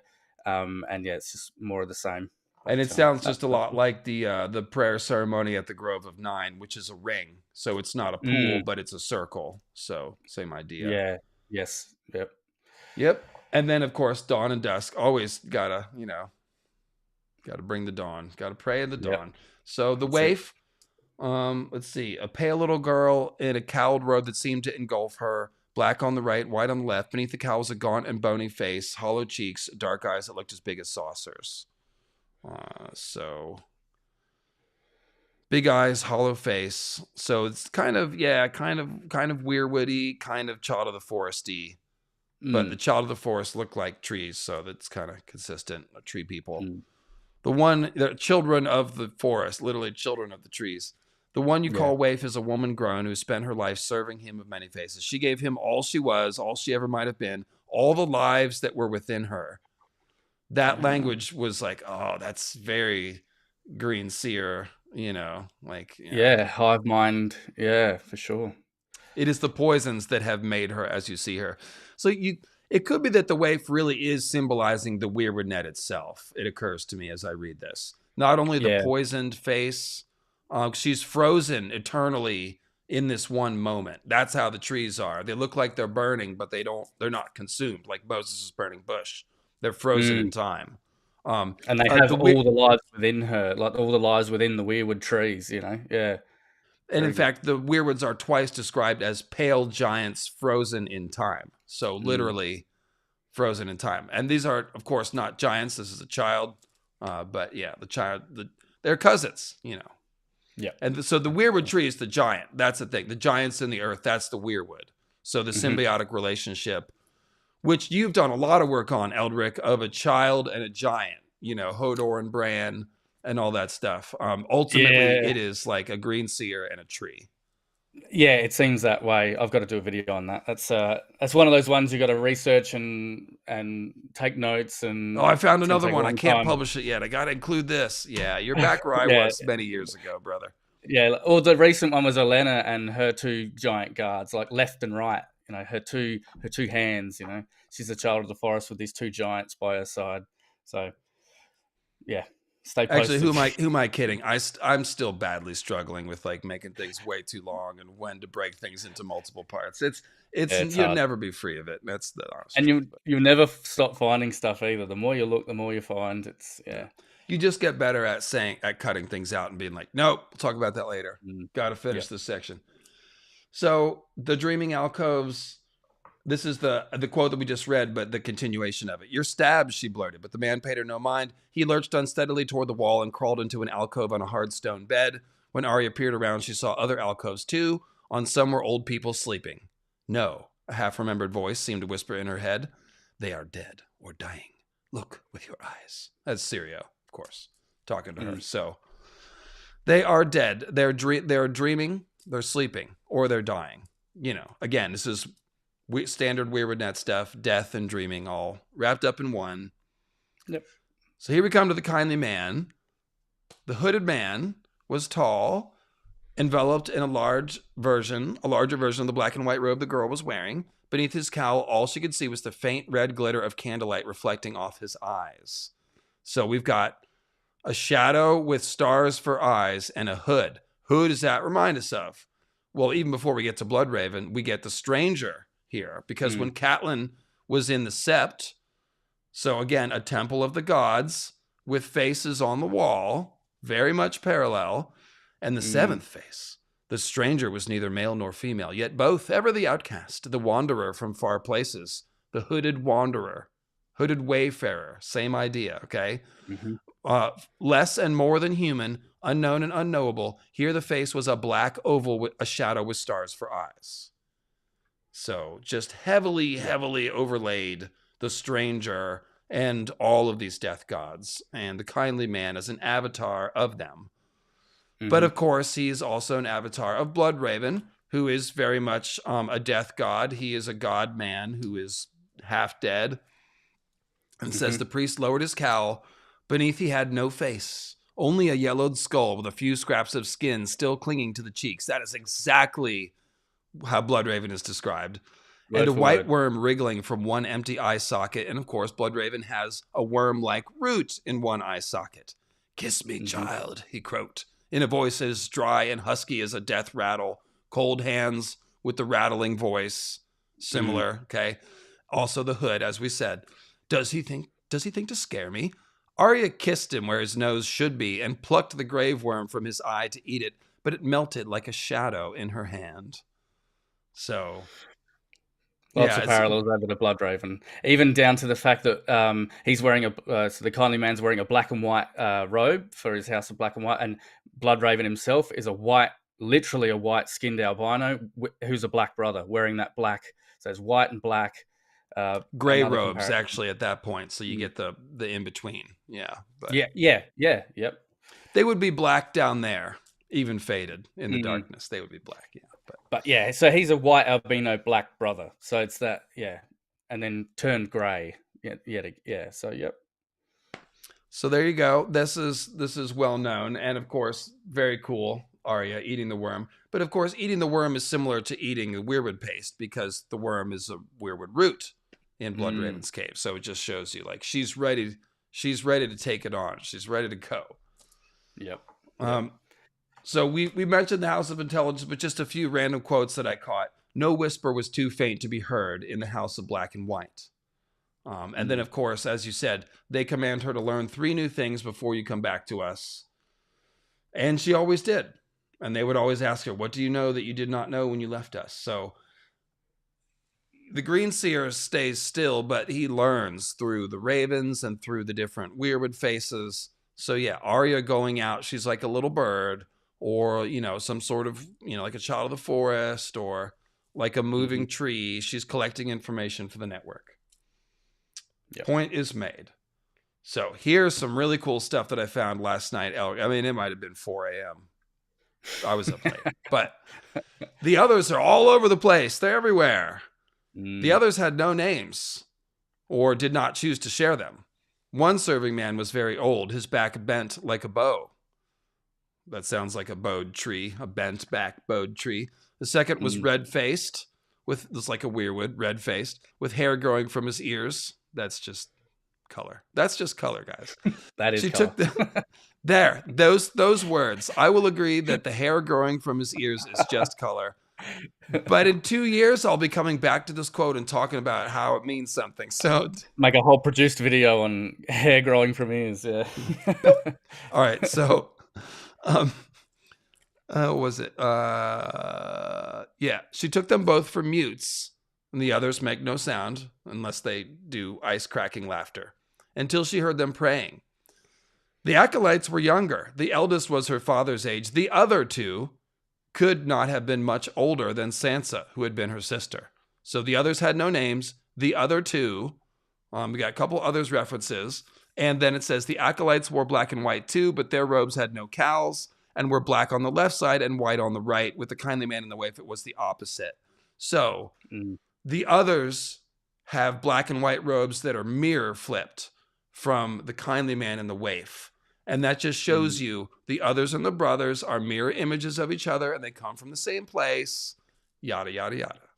Yeah, that's right. Simple reflection in the black pool, mirrored images of each other. That's, spot on. So we have to see the others around here. They got to be here. Without a common language, Arya had no way of talking to the others. She listened to them, though, and repeated their words. Repeated the words she heard to herself as she went about her work. So that's pretty cool. And then this one, from time to time others would visit the House of Black and White. Those 3 came most often, but there were others. The squinter, the lordling, the starved man. And obviously I'm clipping these quotes out of the surrounding context, but you see the point. They're in close proximity to each other. When George wants to do an others double entendre, he'll stack them up several in a row. So we kind of notice it. Be like, okay, wait, what is he talking about here? The others would visit the House of Black and White. Yeah, from time to time. Time after time. All right, so here's the real good one. On the day we are born, the many-faced God sends each of us a dark angel to walk through life beside us. When our sins and our sufferings grow too great to be borne, the angel takes us by the hand to lead us to the nightlands where the stars burn ever bright. Those who come to drink from the black cup are looking for their angels. So this is reconciling with your shadow, is what this is. And it's saying like the others and the brothers are split. The white shadows are the shadows of the brothers. Okay. Night's king bound his brothers with strange sorceries and also created the others. Those 2 ideas are linked. So yes. Yeah. So this is talking about reconciliation. And this is probably really getting to the actual metaphysical theme behind all of this, which is the Jungian reconciliation with your shadow. Accepting that we have a dark side. This gray character thing that George is always talking about, it's not just like, I want to be accurate and nobody's totally good, so I'm not going to have anybody that's totally good. Jamie's a hero, Andy's a villain, and life is complicated. I'm George Martin. Like, it's not about that. It's actually more about, it's partly that, but it's more about this idea of accepting that we all have darkness and light in us. We have the capability to do good or evil. That is the concept of the shadow. So yeah, all of this stuff about reconciliation with the shadow, it tells you the others aren't just to be killed. you can't kill the darkness inside of you. You have to like reconcile it and deal with it, right? You're going to have negative emotions. You have to deal with them. You can't pretend they're not there. Even Jamie seems to be going through that whole reconciling with his shadow in his storyline. You know, he's sort of coming to terms with who he was and the bad aspects of who he became. And then down to the fact he had his right hand cut off and had to become a mirror image of himself and take up the sword in the left hand to become his mirror. He became the opposite. He flipped to become to reconcile with his shadow. And him and Cersei are got the Narcissus mirror thing. Like they say when they look at each other, it's like looking in the mirror. Narcissus, of course, gazed into the pond and saw his own reflection and was like fascinated, fell in love with it, right? So there's more gazing into the water stuff. Yeah, I have to look into Jamie a bit more. That's interesting. Well, I don't know why the chat's talking about The Fifth Element, but I love The Fifth Element. It's a great movie. Is my dream woman, of course. Multipass. Yeah. Completely impractical and unattainable. And with red hair, sold. I'm sold. Anyway, good movie. Where were we? Reconciliation with the Death Angel. Just thought that was a really nice passage by George, right? Multipass. Yeah. Multipass, indeed. Yes, I've got one. You can have mine. All right. Arya Stark of Winterfell. Okay, where are we here? Let's see. Arya gives a coin to the captain, Sharon, right, of the boat to take her to the underworld. Indeed. I've got a whole section about Arya crossing over. So it's coming up, actually. Look, here we are. Arya Stark of Winterfell. So, like we said, she's a child of the forest. She has cat eyes. Literally, she becomes cat of the canals and skin changes a cat. Okay? So let's look at this. Oysters, clams, and cockles were cat's magic words. Like all good magic words, they could take her almost anywhere. So she's a child of the forest walking around with magic words. Remember, the children of the forest, they can disguise themselves and walk amongst the realms of men. Leaf said that she did that. So pretty cool. A dirty orange cat came padding after her, drawn by the sound of her call. Farther on, a second cat appeared, a sad, bedraggled gray thing with a stubbed tail. So here is your Robert and Ned, Solar King, Winter King pairing. A dirty orange cat, so a faded, dying sun, if you will, solar lion, and then the bedraggled gray thing with a stubbed tail. So been something's been cut off. We've been Martin scarred, and we're gray and statue-like and old and bedraggled. So pretty cool. Cats liked the smell of cat. Some days she would have a dozen trailing after her. There you go. Last hero journey. 12 following her. Yeah. Before the sun went down. Yeah, right at sunset. From time to time, the girl would throw an oyster at them and watch to see who came away with it. The biggest toms would seldom win, she noticed. Oft as not, the prize went to some small, quick animal, thin and mean and hungry, like me, she told herself. Just tightening this whole thing. She's one of the Last Hero's crew. She's a cat. She's one of these people. So she's going to be in the new Last Hero crew. And quite possibly the original Last Hero crew would have had women like Yin Tar, woman with the monkey's tail hat, stuff like that. Yep. So that's one of the cool things about Arya is she does do some Nissa stuff, but most of her focus is Last Hero. So it just shows you Last Heroes don't have to always be boys. It's true. Yep. And Arya's probably the best one. Brienne is another one. Brienne's a very good example of that, yeah. She has almost the same symbolism as Jon in many ways. So yeah. I need to do a symbolism of Brienne's stream. Maynard James there's Plum, some rich stuff in if there. you're listening, bring that one up. Symbolism of Brienne. She's good. So yeah. Like me, she told herself her favorite was a scrawny old Torn with a chewed ear who reminded her of a cat that she'd once chased all around the Red Keep, which is Rhaenys the cat. So now we've got a dragon cat in our Last Hero crew. It's just associating all the relevant ideas with the Last Hero here. So very cool. You like that one? Yeah, that is good actually. Yeah, that it's was everywhere. Like 5 a.m. No matter how far you look.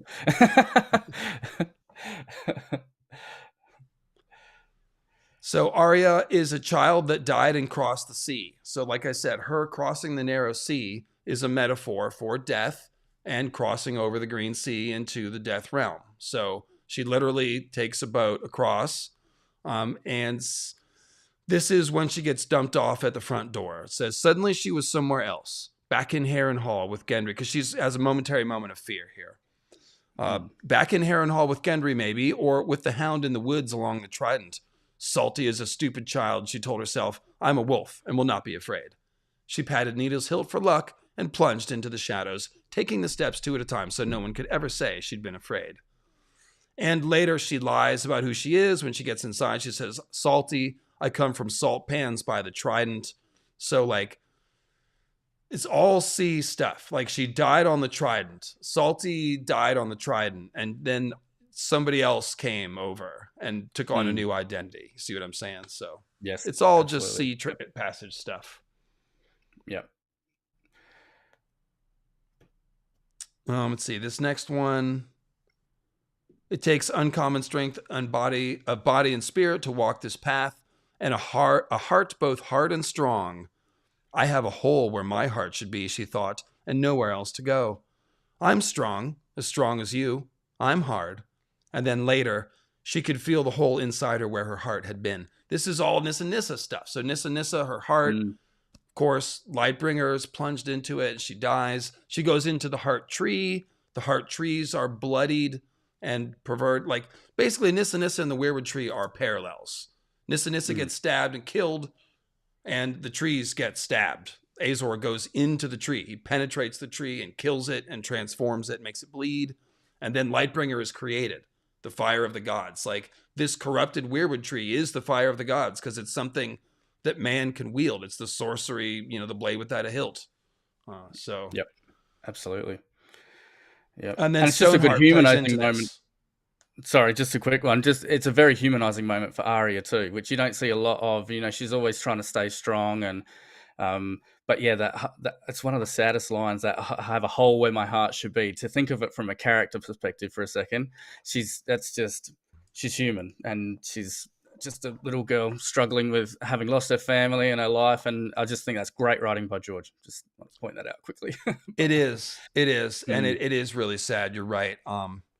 And there's another one where she's talking about how she hates people, and it's the saddest thing ever.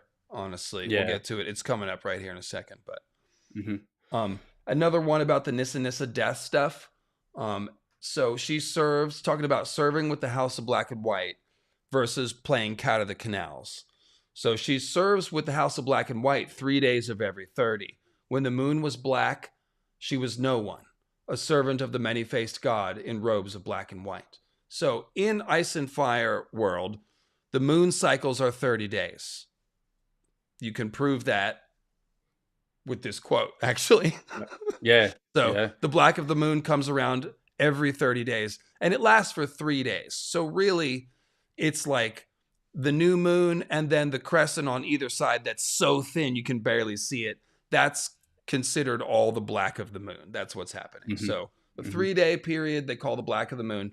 When the moon is invisible, that's when Arya goes into the House of Black and White. So go back to the Gilly Cold Hands scene. They were taken by Cold Hands through the Black Gate when the ravens blotted out the moon. Yeah, that's good. Yeah. Yeah, good find. Yeah. So we see that when the moon disappears, the Nissa character dies and goes into the House of Black and White. That's the sequence. When Nissa is stabbed, the moon cracks, and the world is plunged into the long night. And so here, yes, the black of the moon, that's when Arya the squirrel, the cat, the Nissa cat squirrel, that's when she goes into the death realm. So yeah. Here's a good one. Down in the vaults, she untied Cat's threadbare cloak, pulled Cat's fishy brown tunic over her head, kicked off Cat's salt-stained boots, climbed out of Cat's small clothes, and bathed in lemon water to wash away the very smell of Cat of the Canals. When she emerged, soaped and scrubbed, with her brown hair plastered to her cheeks, Cat was gone. So this is like identity shedding, wearing a skin, taking it off, a child of the forest dying, going into the weirwood net and coming back out as something else, right? Yeah. Yeah, becoming no one or becoming something else, changing. Yeah, undergoing that change. I wonder whether It- that ties into the fact, like the ideas we've seen of Nissa changing and becoming Knight's Queen. They undergo some sort of change to become someone else. I see that come up a lot as well. Mm. and she's also reborn in the last hero and in the others. They're her children, you know.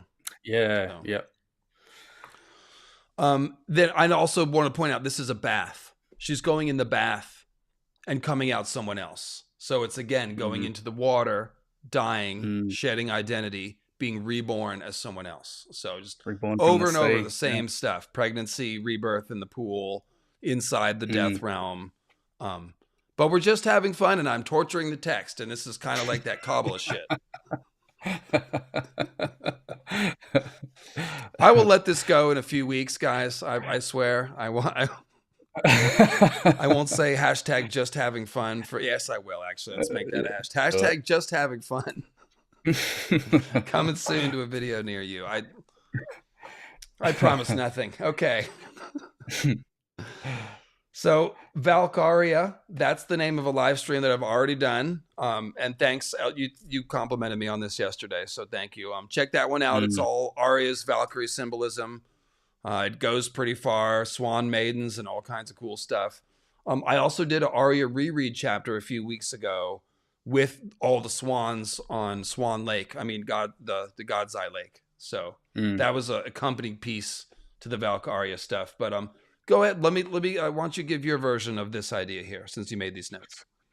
Yeah. So as Dave was saying in his live stream he did on Valkyria, he was drawing on an essay that was done in the wiki days with Sweet Sunray, who was referencing Arya as a Valkyrie figure. The Valkyries being Norse females who would choose, well, they were choosers of the slain. They would choose the people who have died on the battlefield to enter Valhalla, and they would be sort of they'd be under Odin as a part of his army. I think, correct me if I'm wrong, but then when Ragnarok would come around, oh, you just muted, man. I think the word is Einherjar or something like that. It's a really tricky Norse word, Yeah. but yes, Odin has an army of the slain, which is basically seems to be the inspiration for Green Zombie theory. Yes, Dead absolutely, Night's and Watchmen. yeah, yeah, and that's what she pointed out, that Arya seems to be playing that role of the Valkyrie and the chooser of the slain, and we see a lot of that in Braavos when she's learns to obviously work for the House of Black and White and give the gift of mercy as she chooses, and she ends up sacrificing a Night's Watchman in Daeron, which we're about to speak of shortly, who has a lot of Night's King symbolism around him. And yeah, it's we'll get into that. But she becomes the cupbearer for Harrenhal and in the House of Black and White. And this cupbearer, correct me if I'm wrong, is also attached to the Valkyries as well, of being a cup. What is the cupbearing have to do with the Valkyries? Is that drink, or is there's something I tied think to it that might be concept? like the way in which the dead are brought. She gives them a drink to come into the. But I couldn't. I need to look it up. There is a Yeah. cupbearer aspect to it. You're right, but I forget Mm. what it is. I think it's a lot of research going on here.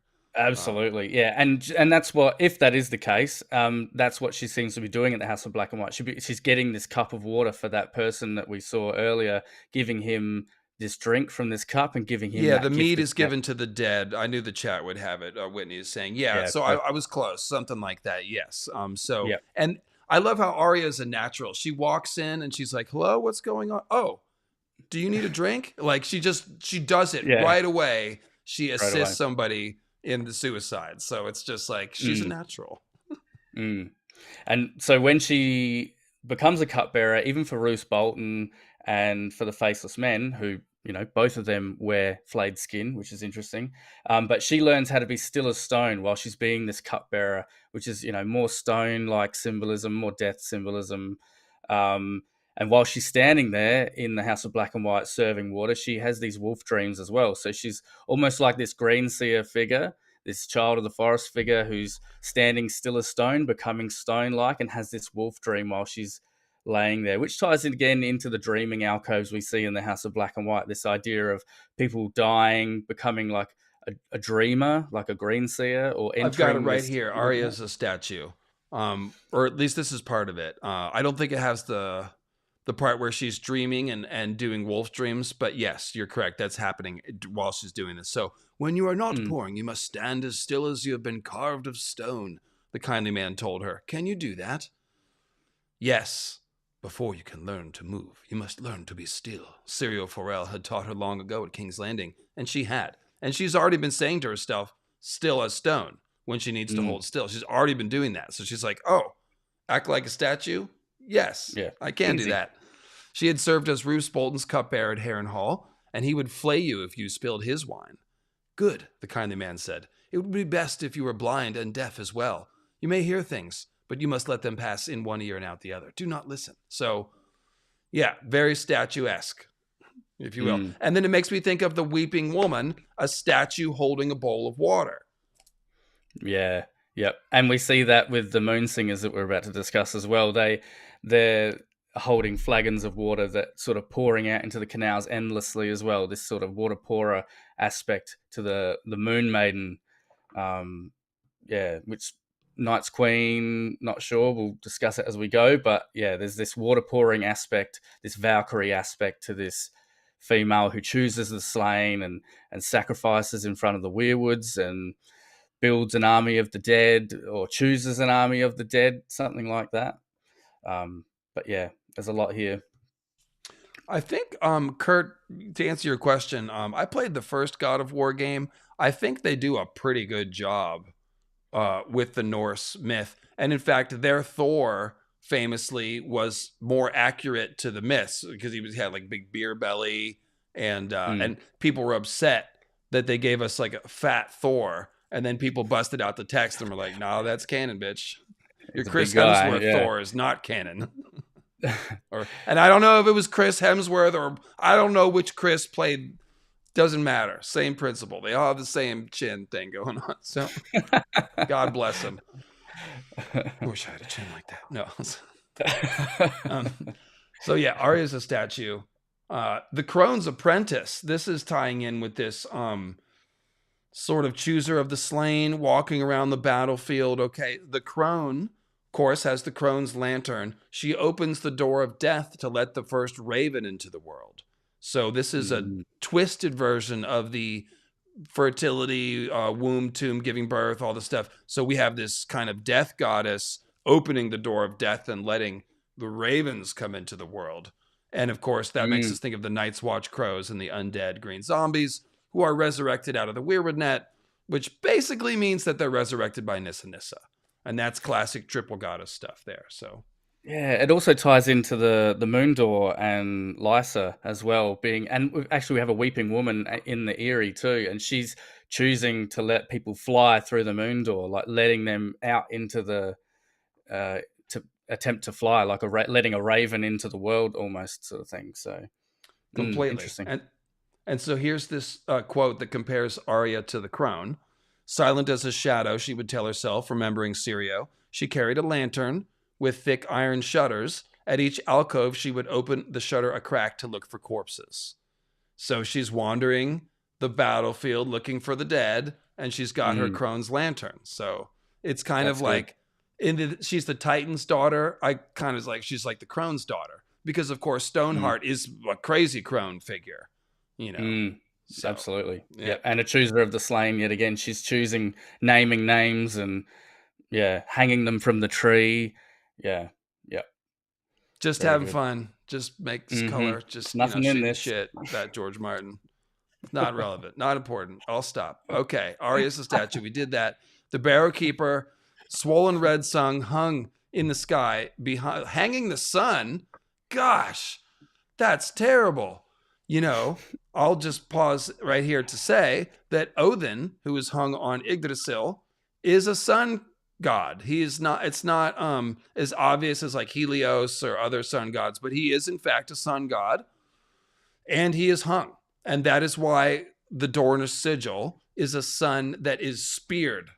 Okay, because not only is Odin hung on Yggdrasil, he is speared to the tree with his own spear, Gungnir, which is made of Yggdrasil. So it's really just kind of like the weirwood roots, like penetrating Bloodraven. But Oberyn Martell is a major Odin figure. He's giving us some different parts of Odin than Bloodraven is. Bloodraven's doing the tree wizard death transcendence thing. Odin is also a character who wanders around and causes chaos. He's called the Lord of Battles, and he loves to foment war and battles. And that's what Oberyn does. And Oberyn's spear is a major symbol of Gungnir. So the Dornish sigil, the sun speared with the sun spear, that is Odin the sun god speared with his own spear. That's good. That's really good. Yeah. As I never understood, I understood first, like, oh, the sun spears are the meteors. The moon meteors drank the fire of the sun. So sun spear. But why does the spear pierce the sun? Well, there's two reasons. One is what I just said, the Odin thing, but also the moon meteors throw up the smoke that actually kills the sun. So it does, the sun throws a comet at the moon, but then the moon blows up and then strangles the sun.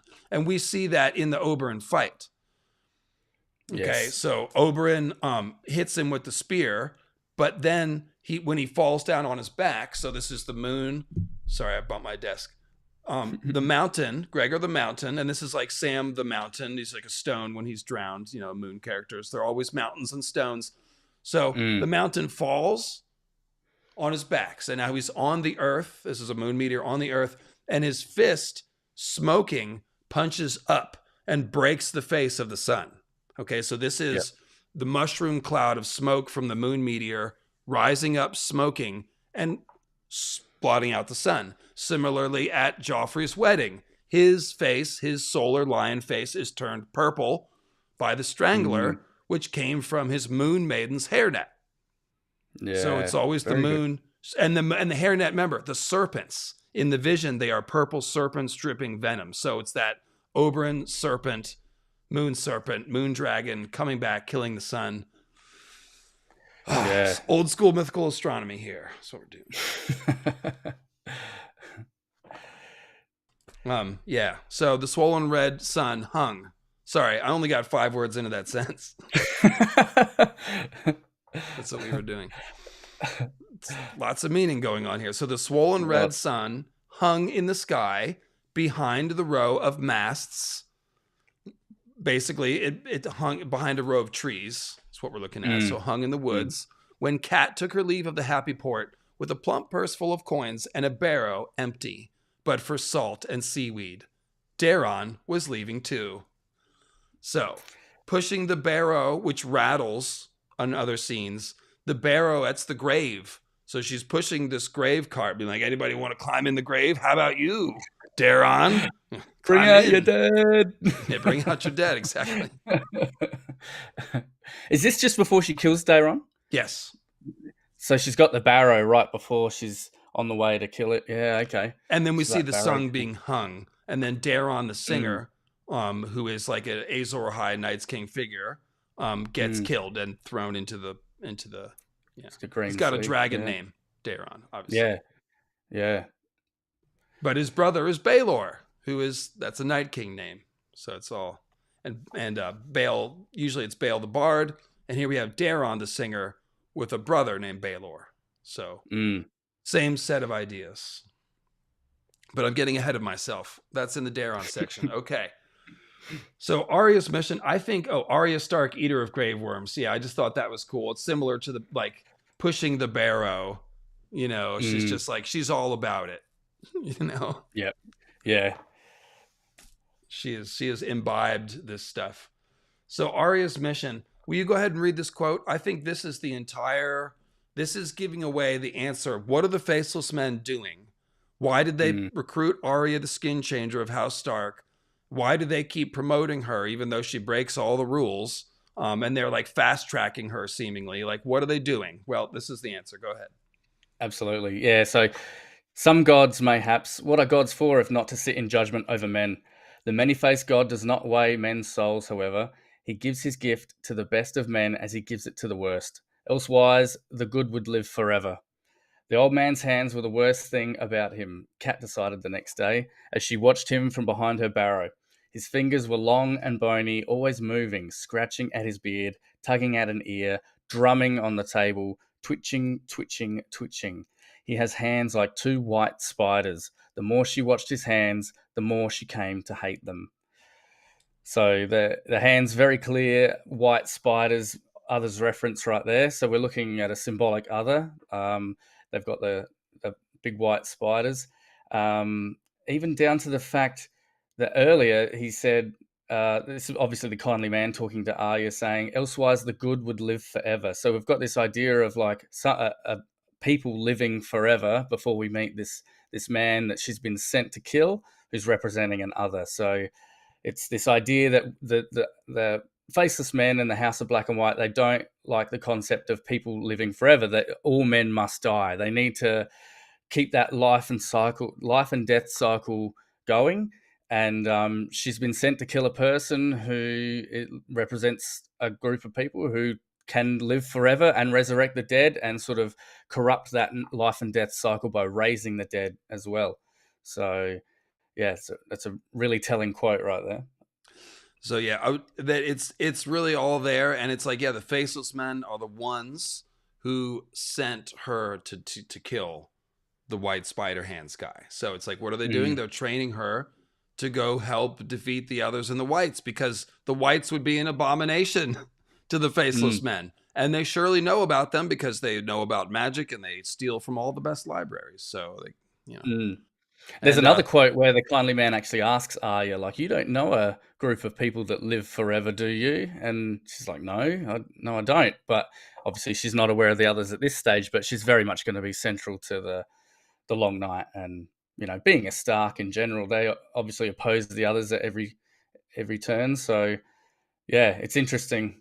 Definitely feels like they've picked Arya Stark as a recruit, as a last hero, as a character that they see as necessary in defeating the others, which is what the Starks are there for, symbolically and literally.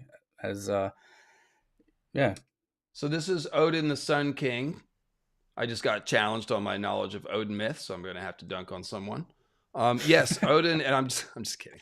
But yeah, no, Odin is associated with the sun. Like I said, it is a lesser known association. There are other sun gods and associations in Norse myth. They are not exclusive.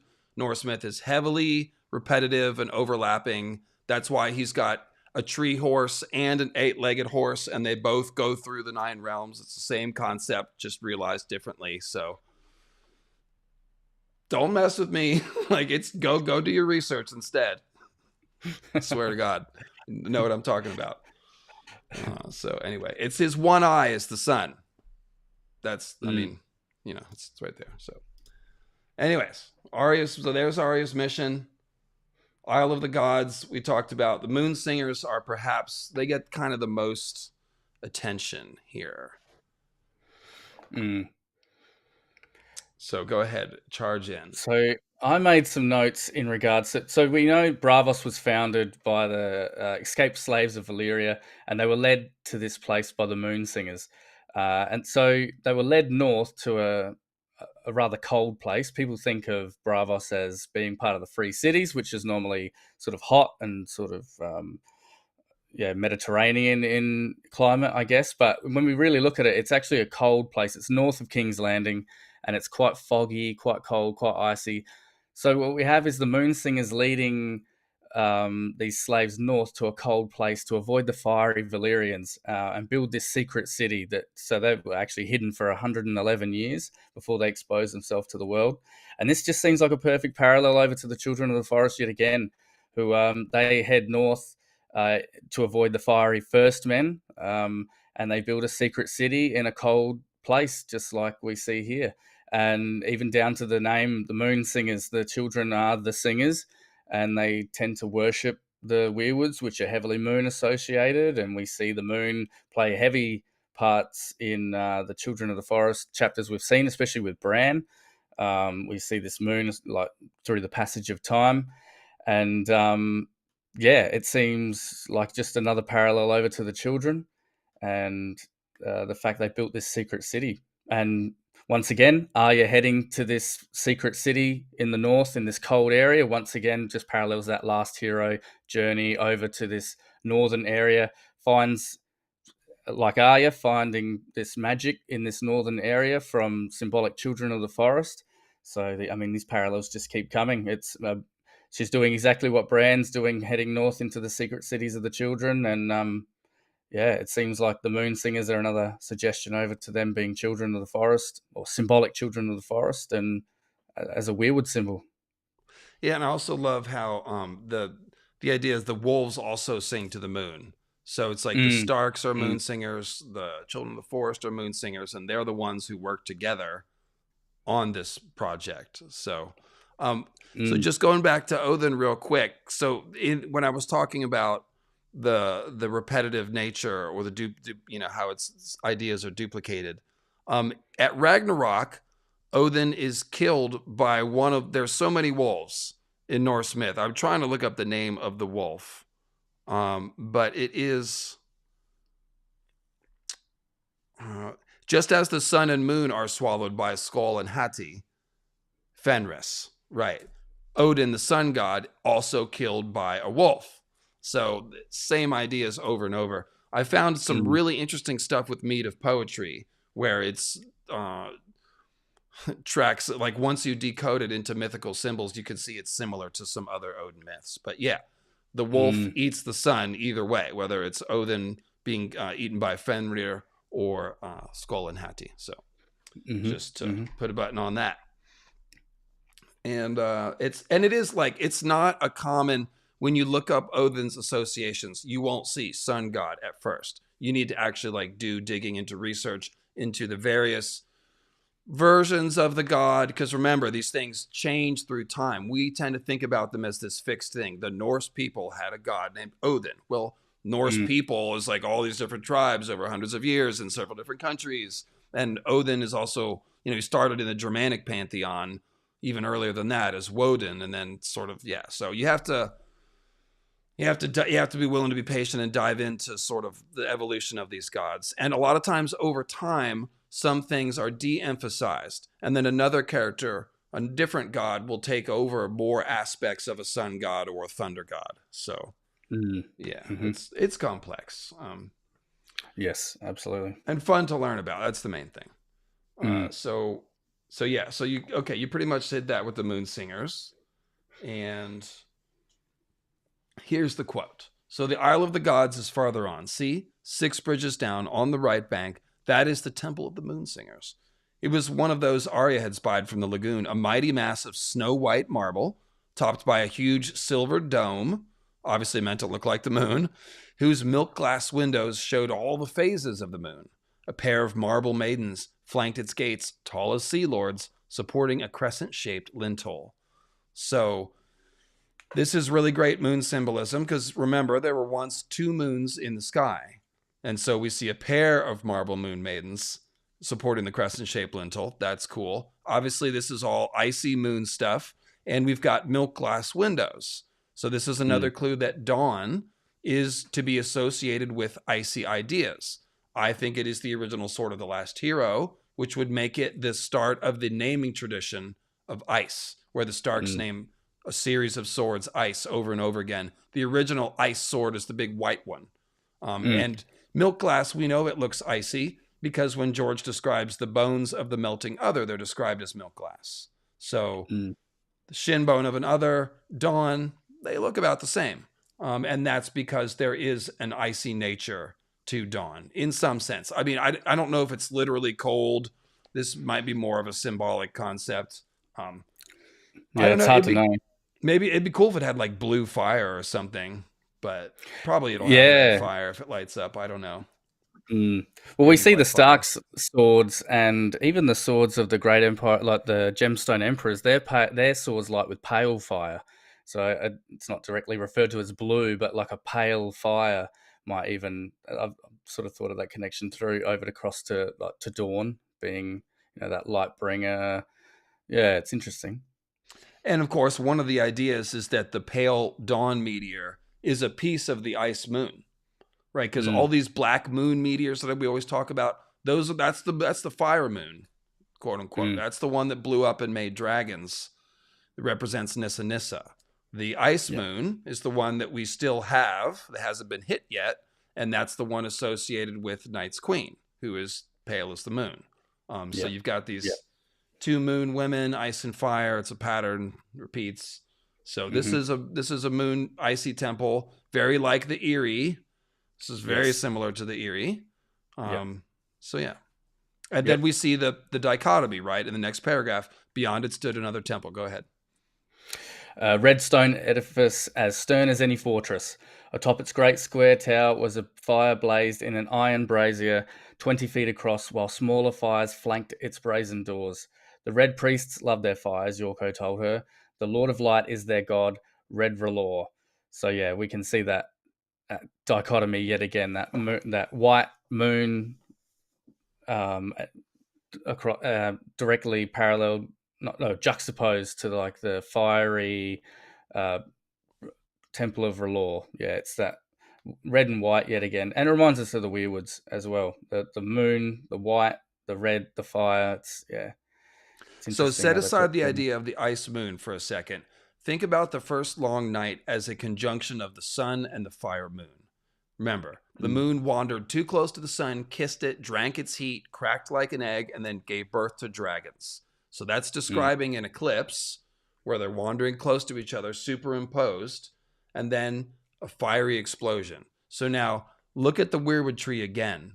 It's a picture of a white moon moving in front of the sun with the fiery leaf canopy behind it as the solar fire. Because it is also a conjunction of Azor High and Nissa.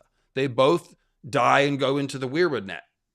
Okay, so the burning weirwood is like a symbol of the moon in the moment that it is catching on fire and exploding with the sun right behind it. It is like just frozen in that explosion moment. That's essentially what it is. Yeah. That's the burning bush idea.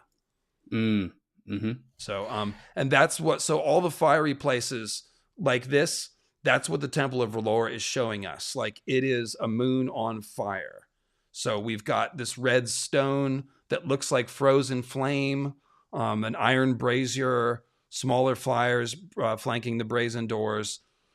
Lord of Light is their god. They always keep the fire going. They never let it go out. So again, burning without being consumed. Moses' burning bush. The moment of the moon explosion, but it just is frozen there, just burning forever. That's what they're showing us.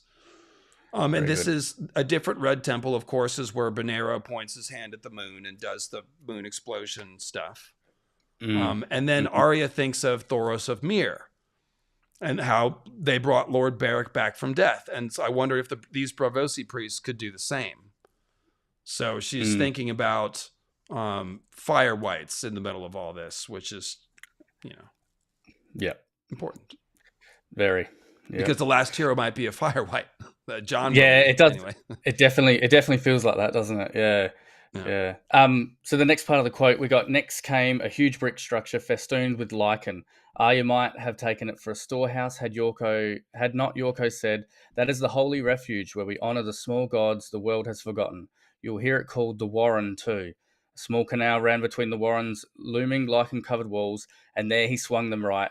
They passed through a tunnel and out again into the light, where more shrines loomed up either side. I've never known there were so many gods, Arya said. I think I pulled most of this in reference to the Warren itself, with a Warren being potentially a reference to like a rabbit's warren, which is, another cave system, a maze-like cave system, beneath the earth. And it's where the gods the world has forgotten. So that's kind of the old gods, really. I mean, they are forgotten because even the people that worship them don't know who they are, really. Yeah. And even the children of the forest have godlike powers, and they've sort of strapped to the weirwoods, and they've been forgotten. Everyone thinks they're dead, and they're technically forgotten gods as well. So the children of the forest, we've learned today, they're all 36, and they're all named Warren. It gets confusing. Warren to the G. So Braavosi history has claimed that a group of slave women from the distant lands of the Jogos Nye prophesied where they would find shelter. in a distant lagoon behind a wall of pine-clad hills and sea stones. Oh, okay. Behind the wall.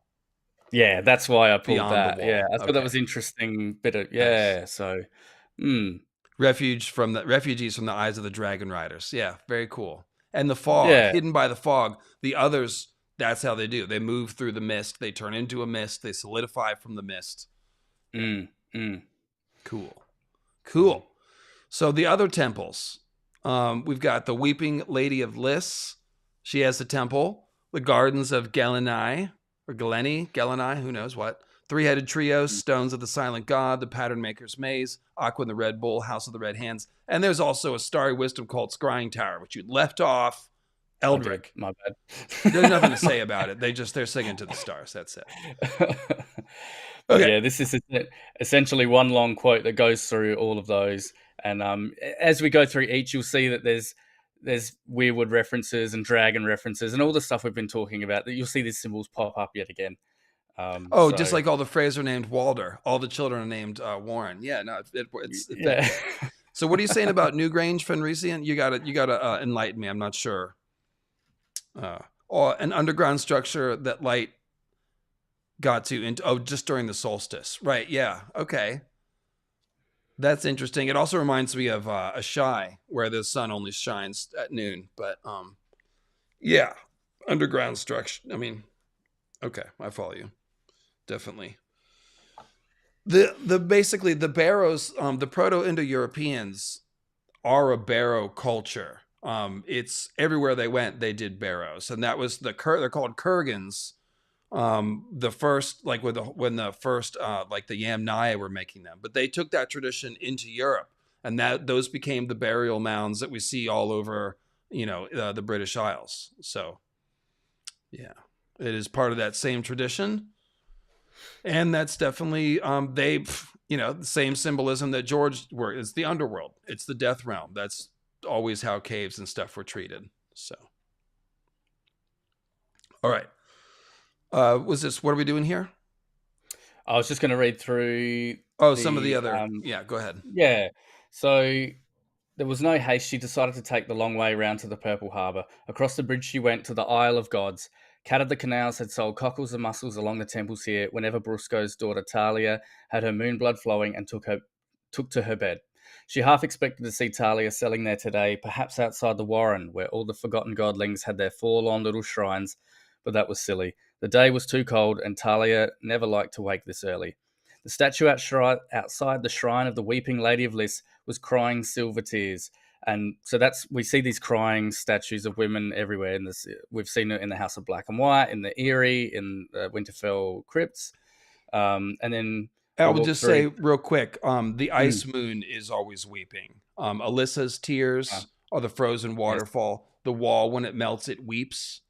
So all yep. that weeping, ultimately they will be more moon meteors, things dripping Mm. off of the moon. But yes, there's the ice moon, because Night's Queen is Nissa. She's traumatized. She grieves. She's lost her life. Her children been taken from Mm. her, et cetera, et cetera. So she's a weeping woman. Yeah.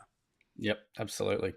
In the gardens of Galenai stood a gilded tree, 100 feet high, with leaves of hammered silver. Um, I raised this only because it reminded me of Elden Ring, with gilded being like a golden tree. But just in general, the tree of life itself was often depicted as a golden tree, and like the tree of knowledge, and the golden tree is more of a similar symbol of the weirwoods, that power of the gods, and it's got leaves of hammered silver. I just thought that was interesting.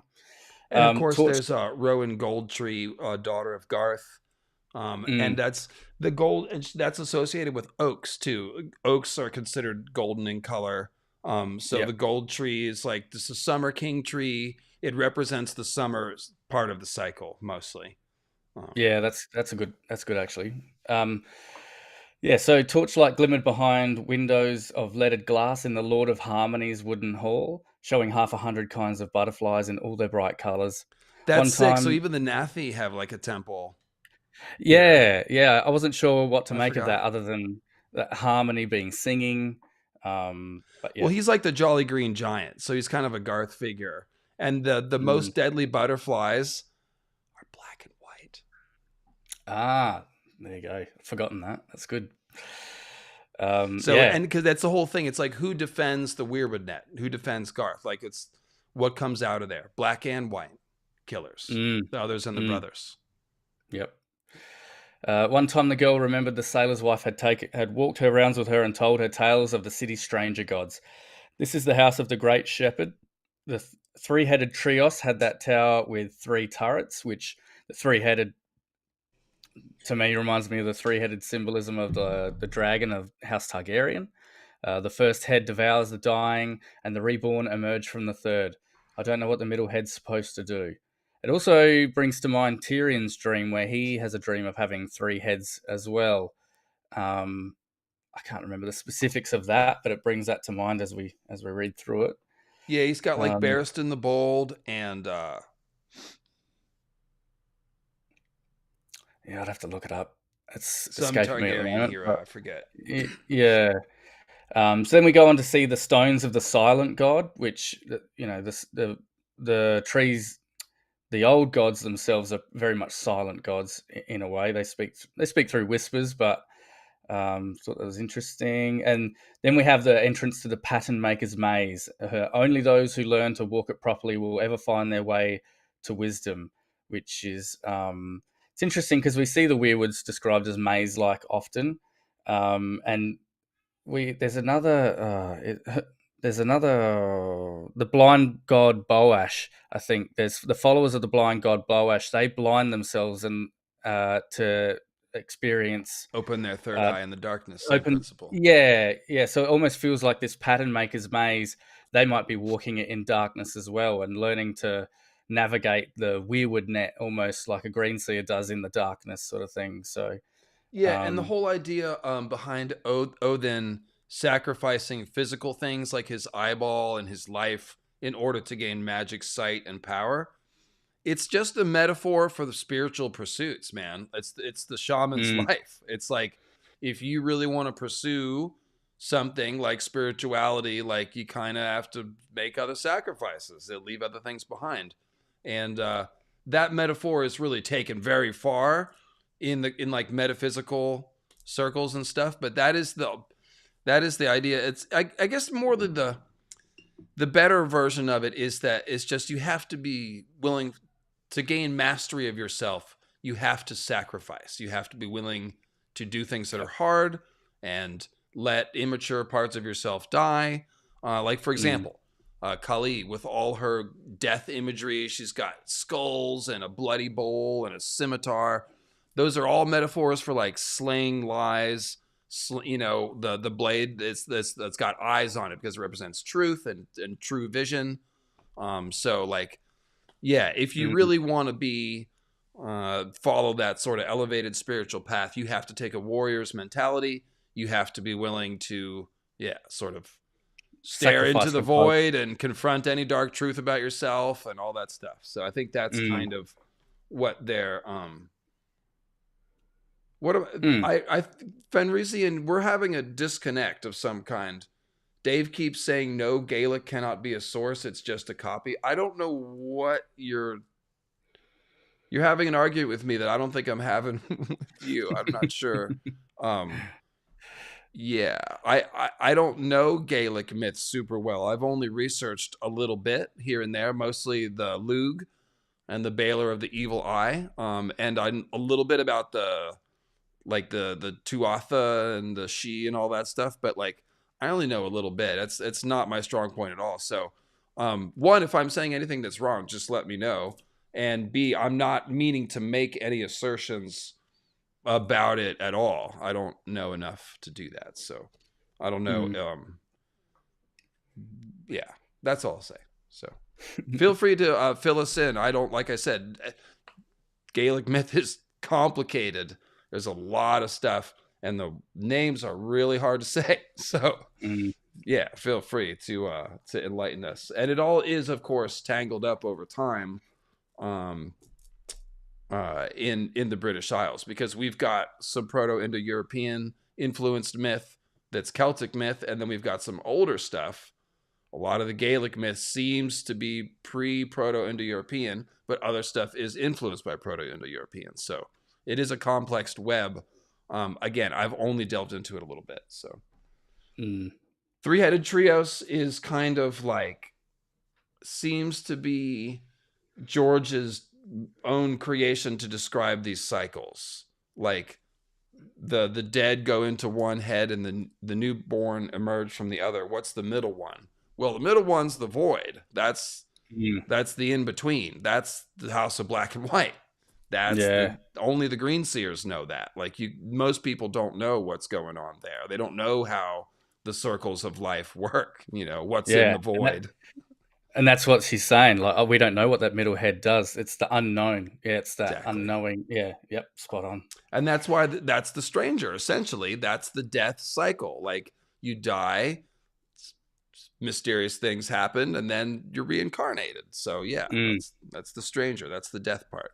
And so, as I always say, the long night is bad because it stops the cycle, not because it's winter. And winter's bad. It's because the winter doesn't give way to spring.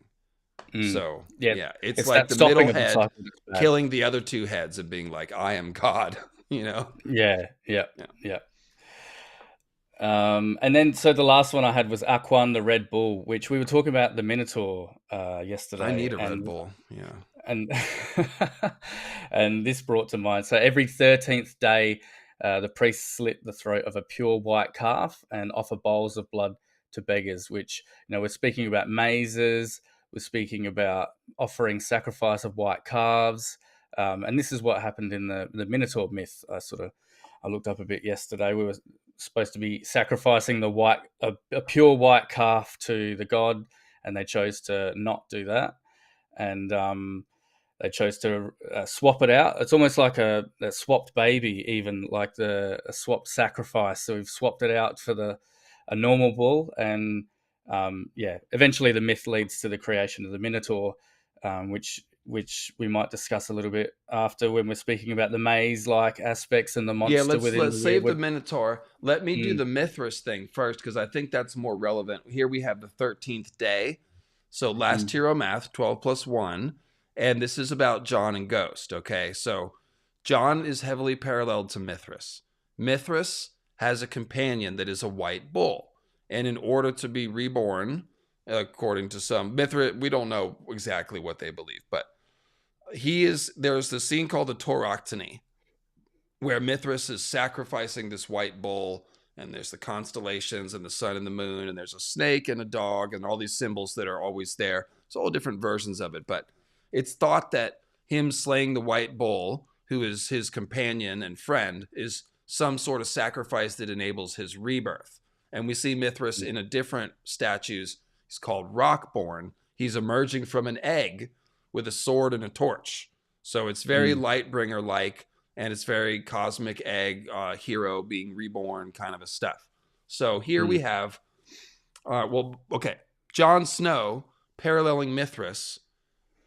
He has a white bull. He's got a white wolf, actually. Okay. At Jon's birth, there was a white bull that was sacrificed. Gerald Hightower, the White Bull. That's why his nickname is the White Bull, and that's why he dies at the Tower of Joy.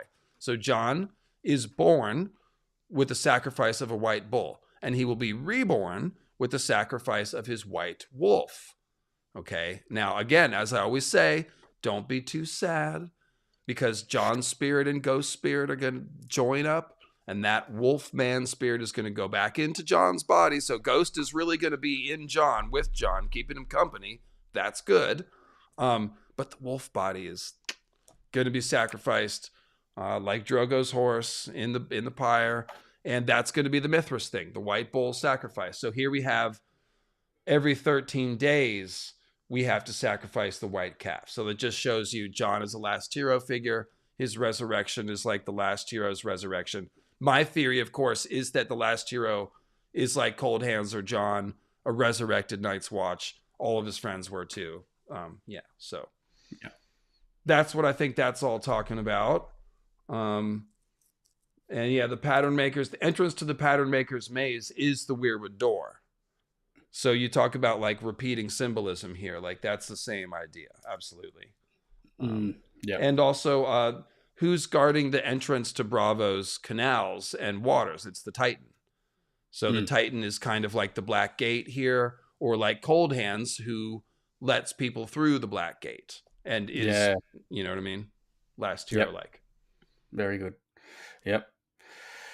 And the next quote I had was on the House of the Red Hands, which is another temple in Braavos, which so Sam engages like a priest of the House of Red Hands. I'll read the quote. Instead, he had squandered the last of their silver on a healer from the House of the Red Hands. And think red hands meaning like a weirwood symbol. They have their bloody red hands as a canopy. And it's a tall, pale man in robes embroidered with swirling stripes of red and white. All that the silver brought him was half a flask of dream wine. This may help gentle his passing, the Braavosi had said, not unkindly. When Sam asked if there wasn't any more that he could do, he shook his head. Ointments I have, potions and infusions, tinctures and venoms and poultices. I might bleed him, purge him, leech him, but why? No leech can make him young again. This is an old man, and death is in his lungs. Give him this and let him sleep.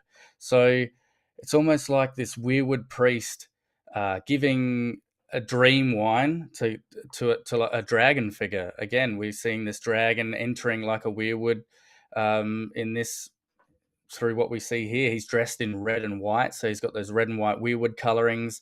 That the weirwoods themselves are a house of red hands, and he's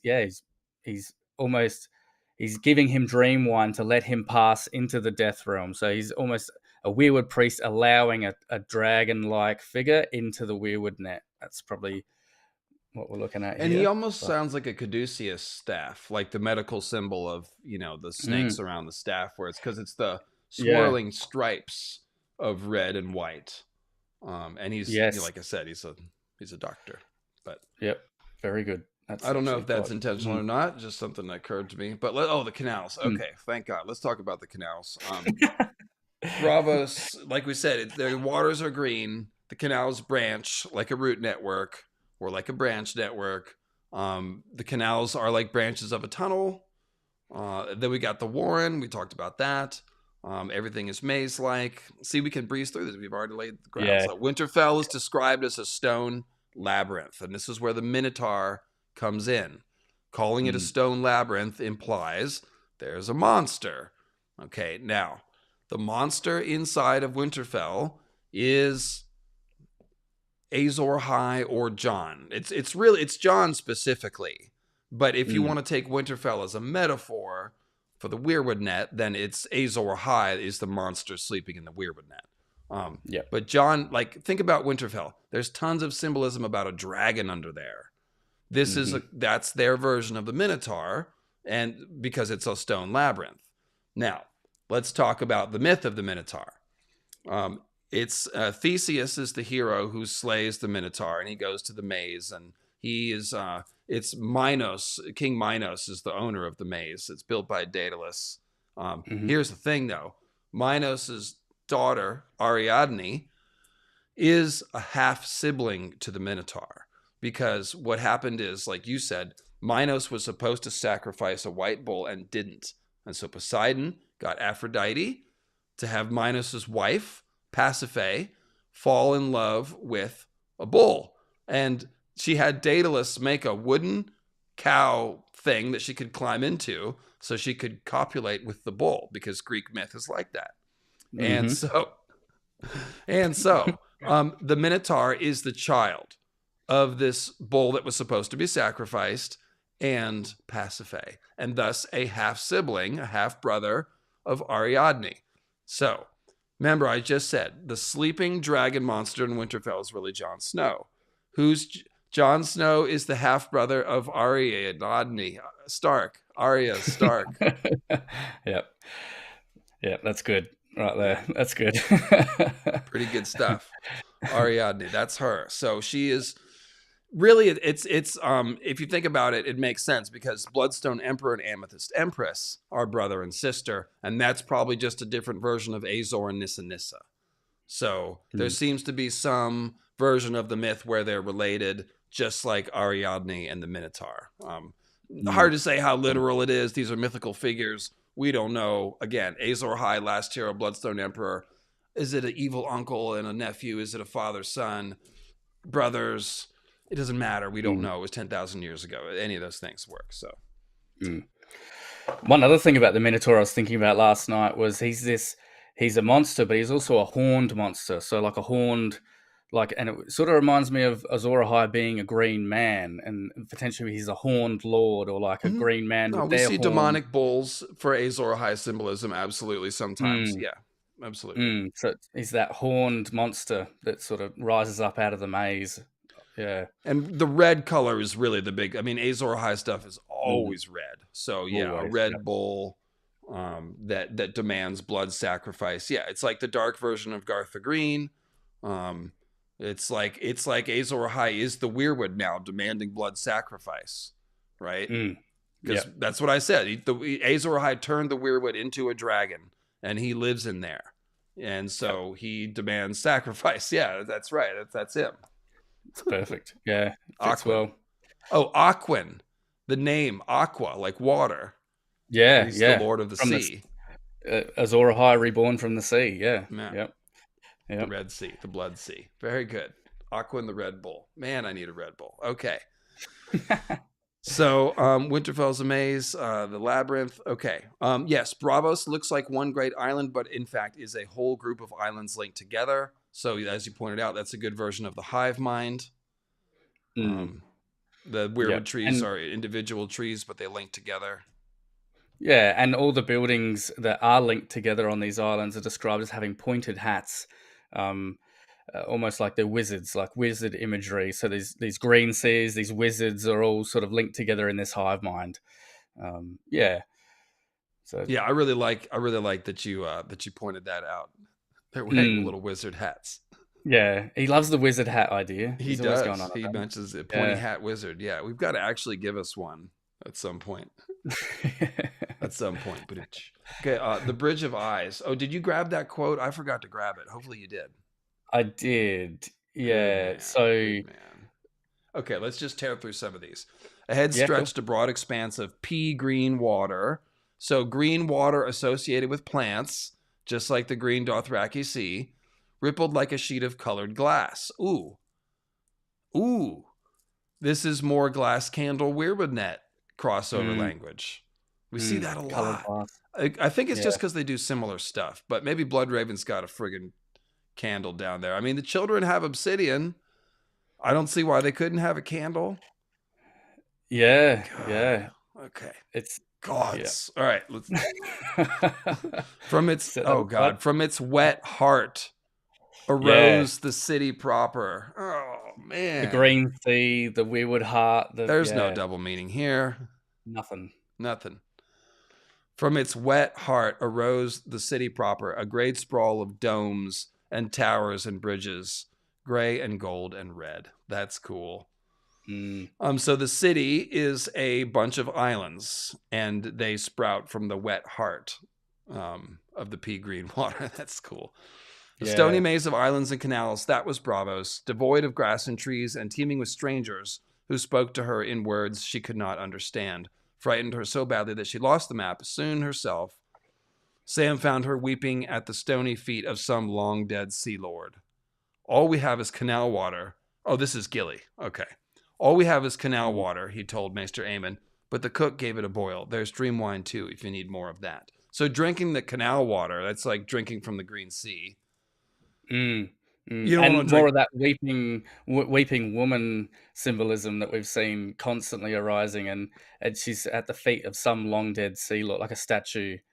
So Fenrir Sand is adding that Quinn, as a suffix, means head. So Aquin means waterhead, like king of the sea, Merlin King. Yeah, that works. Nice, very good. Okay, so weeping at the stony feet of some long dead sea lord. Why'd you have that one? It was more just that weeping woman symbolism that we keep seeing near statues, the crypts, the eerie. It's more of that weeping woman. And Gilly is that Knight's Queen figure. She's got that stolen other baby sort of thing. Oh, of course. Yeah. And she's crying for the loss of her family, just like Lyanna's crying in the statue for the loss of her family. Lyanna's crying statue, of course. Yeah, Totally lost forgot. her Yeah, it's son. another great parallel. Knight's Queen, Weeping Woman statue. Yes. Yep. And the one in the Eyrie who's crying, Alyssa, she's crying for the loss of her family. And she's also a statue, right? Yes, yeah. So it's just more of that lost the family, crying woman. Yeah, you'll see that come up Reconciliation. quite a We lot. need the reconciliation, man. Yeah, My shadow. All right. The city had seemed like one. Okay, we read that, or at least we talked about it. yeah, that's good. Yeah, Stone bridges. Well, the stone bridges, that's just a weir symbol. Remember, weirs are bridges, and the weirwoods petrify and turn to stone. And everything in Braavos is stone. So we're getting stone versions of everything. That's all it is. The stone islands, the stone bridges. Beyond the harbor, she glimpsed streets of gray stone houses built so close they leaned upon one another. So yeah, it's more networks. Lean on me. There's a bunch of people swaying with the arms. Yeah. To Arya's eyes, they were queer-looking, 4 and 5 stories tall and very skinny, with sharp peaked tile roofs like pointed hats. You said that. They have no trees. All stone, gray city, and a green sea. Yorko swung them north of the docks and down the gullet of a great canal, a broad green waterway that ran straight into the heart of the city. So yeah, it's weirwood mouth down the gullet into the sea. Heart. And of course, the same thing at Blackwater Bay, where we have extensive ship metaphors at the Battle of the Blackwater. They have the gullet there as well. And the mouth of the Blackwater became the mouth of hell when it caught on fire. And then all the ships got tangled and it made a bridge. It made a burning weir out of dragon boats. One of my check out my Battle of the Blackwater streams from a few years ago. It's fucking ridiculous symbolism. All right. Where are we? Oh, here it is. Yes. So straight into the heart of the city, they passed under the arches of a carved stone bridge decorated with 100 kinds of fish and crabs and squids. A second bridge appeared ahead. This one carved in lacy, leafy vines, and beyond that a third, gazing down on them from 1,000 painted eyes. So what do you make of those 3 bridges? Well, the 1,000 eyes straight away to me is a weirwood reference to Brendan Rivers' Bloodraven and his 1,000 eyes and one. The fact that we've got the first one has fish and crabs and squids, like water associated animals. And then the second one has leafy vines, which is sort of forest or tree associated. And then the third one has 1,000 eyes. And there's a quote just below it. This describes them as the bridge of eyes has carved stone faces. So they're not just eyes. These are carved stone faces like we see in the weirwoods as well. So we've got from water. The top of its span, she could look through the arches and see all the city.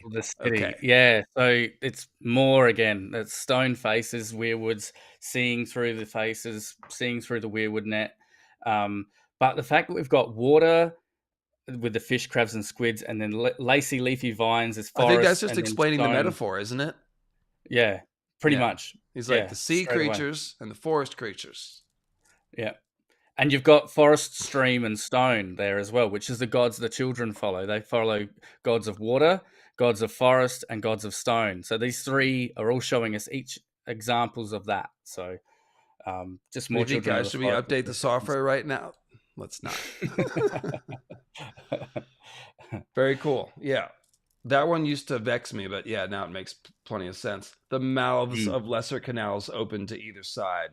The others still smaller off of those, and others still smaller off of those. So yeah, the mouths of the lesser canals on the sides makes you think of Bloodraven's cave. The mouths of all the green seers doing fish O's as Bran walks by.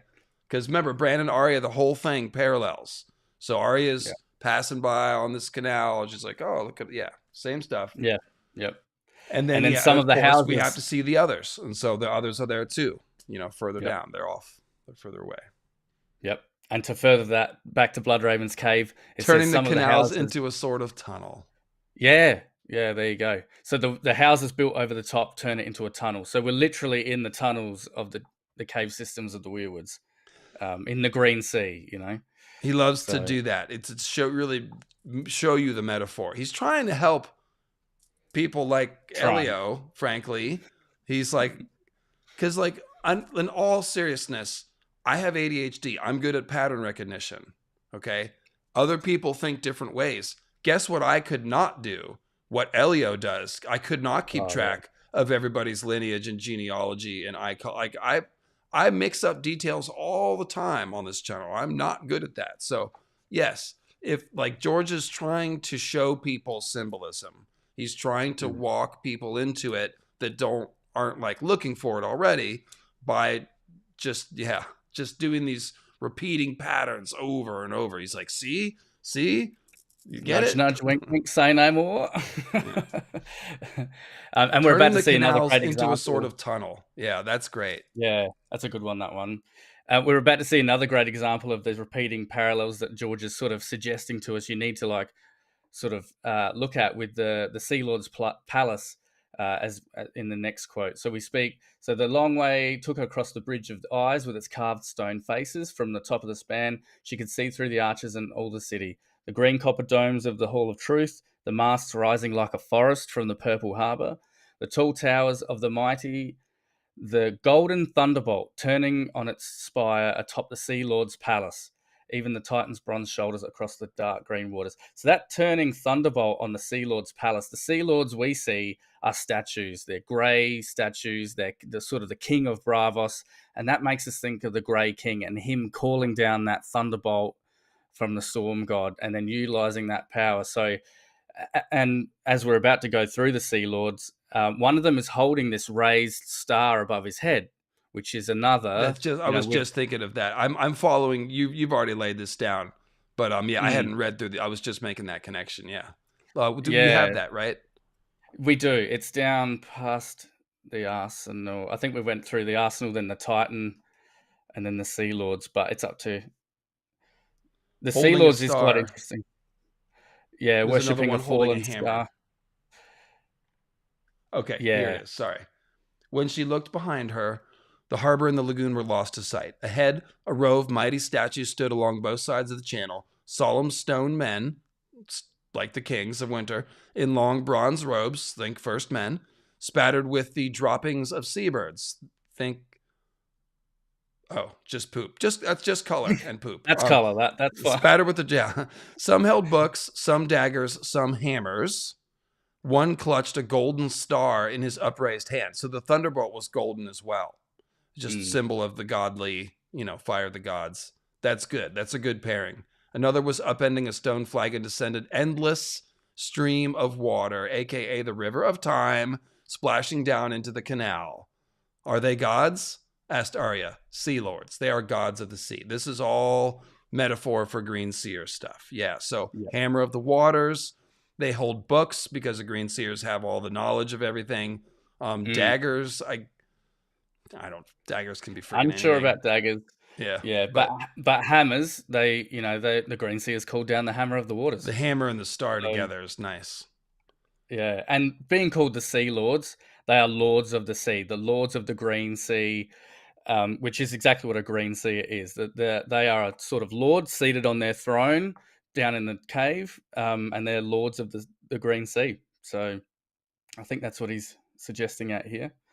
So Zach, we actually tackled this earlier in the stream, I think. With Braavos being a symbol to the weirwood net, where do the slaves of Valyria come in? Wasn't Braavos a city formed by former slaves? So yeah, we just talked about that, the moon singers. Moon singers would track to Children of the Forest and Starks, and so they're sort of setting up a home for green seers, setting up these traditions of the first men where they build castles around the weirwoods and keep the weirwoods and green seers safe, and the green seers might be protecting the first men, and there's some sort of symbiotic relationship, which, by the way, check out the Michael Talks About Stuff video. He thinks it's a bad symbiotic relationship, but it's making the best of a bad situation at best. That's how I think about it. Like Bloodraven and the children are babysitting this broken weirwood net until Bran could come along and fix it. That's how I think about it. But yeah, so getting back to the question, the slaves of so they are escaped, like the dragons. They're the ones who messed up the weirwood net, like Azor Ahai. So then you have refugees like the children, and the others have been driven out. So Braavos is like, it's like a refuge. It's the weirwood net, post dragon modification. Mm. That's the way to say it. And then also, who killed the dragons? It was the Faceless Men. So it's like Azor Ahai killed Nissa, but the joke's kind of on him. He has to die to go in the weirwood net, and he seems to become like a slave once he's in there. It just as Night's Queen is, ensorcelled by Night's Queen in a way. So it's a trap because it's a trap. It is a trap. The weirs are a trap. They're a fish trap. So Azor Ahai goes in there. He's like, sweet, I have all this power. Oh, I'm trapped. Yep. So yeah, it's perfect. Yeah. And we see that with like Sauron, like he escapes by leaving behind his physical form, but then he's just a spirit, and now there's these limitations that he has to deal with. So it's kind of like that. Let's see. We skipped ahead. Yeah. We need to end this freaking thing soon. Where were we? What were we talking about? The canals. Right? It was just about the Sea Lord and his golden Thunderbolt, and yeah, we could probably go to the Sea Lords and skip a bit. Well, I think you nailed it. It's the Great King Thunderbolt metaphor, pulling down the star, the Thunderbolt. That's the same thing. So we see both symbols. Point made. Very cool. And then some of the dock side courtesans, with the W word, were vicious, and sailors from the sea never knew which ones. Savron was the worst. Everyone said she had robbed and killed a dozen men, rolling their bodies into the canals to feed the eels, which are like snakes. So this is this is a reenactment of the killing of last hero's dozen, who were then they were fed to the weirwood net and then reborn. Given to the Green Sea, yeah. Just caught that one. Now the arsenal, here we get the boats metaphor coming in. I'm just going to read this quote and then we'll break it down. The shadow lifted, the pine-clad ridges fell away to either side, the winds dwindled, and they found themselves moving through a great lagoon. Ahead rose another seamont, a knob of rock that pushed up from the water like a spiked fist. Man, we've seen that so many times. The rising fist out of the sea. That's, like I said, that is the moon coming back up. Knocked out of the sky, and then it comes back up as the mushroom cloud. So it's like, it's some sort of moon rebirth thing here. And then also the Weirwood Island in the lake near Winterfell with Stannis. The Weirwood trees punch up like a giant's fist. Yeah, yep. And the Fist of the First Men. Yep, and even Gregor, that fist, that rising fist, like you said.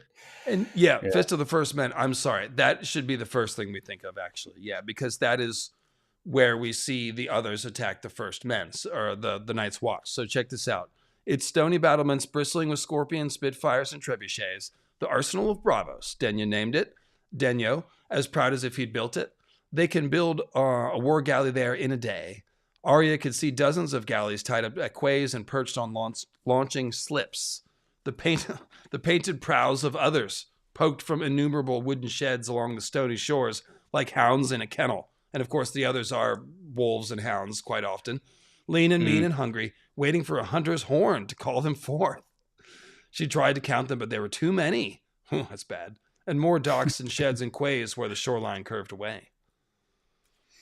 2 galleys had come out to meet them. They seemed to skim upon the water like dragonflies. Okay, so we've got others and dragons here. That's par for the course. Their pale oars flashing. Pale swords flashing, perhaps. Arya heard the captain shouting to them and their own captains shouting back, but she did not understand the words. A great horn sounded.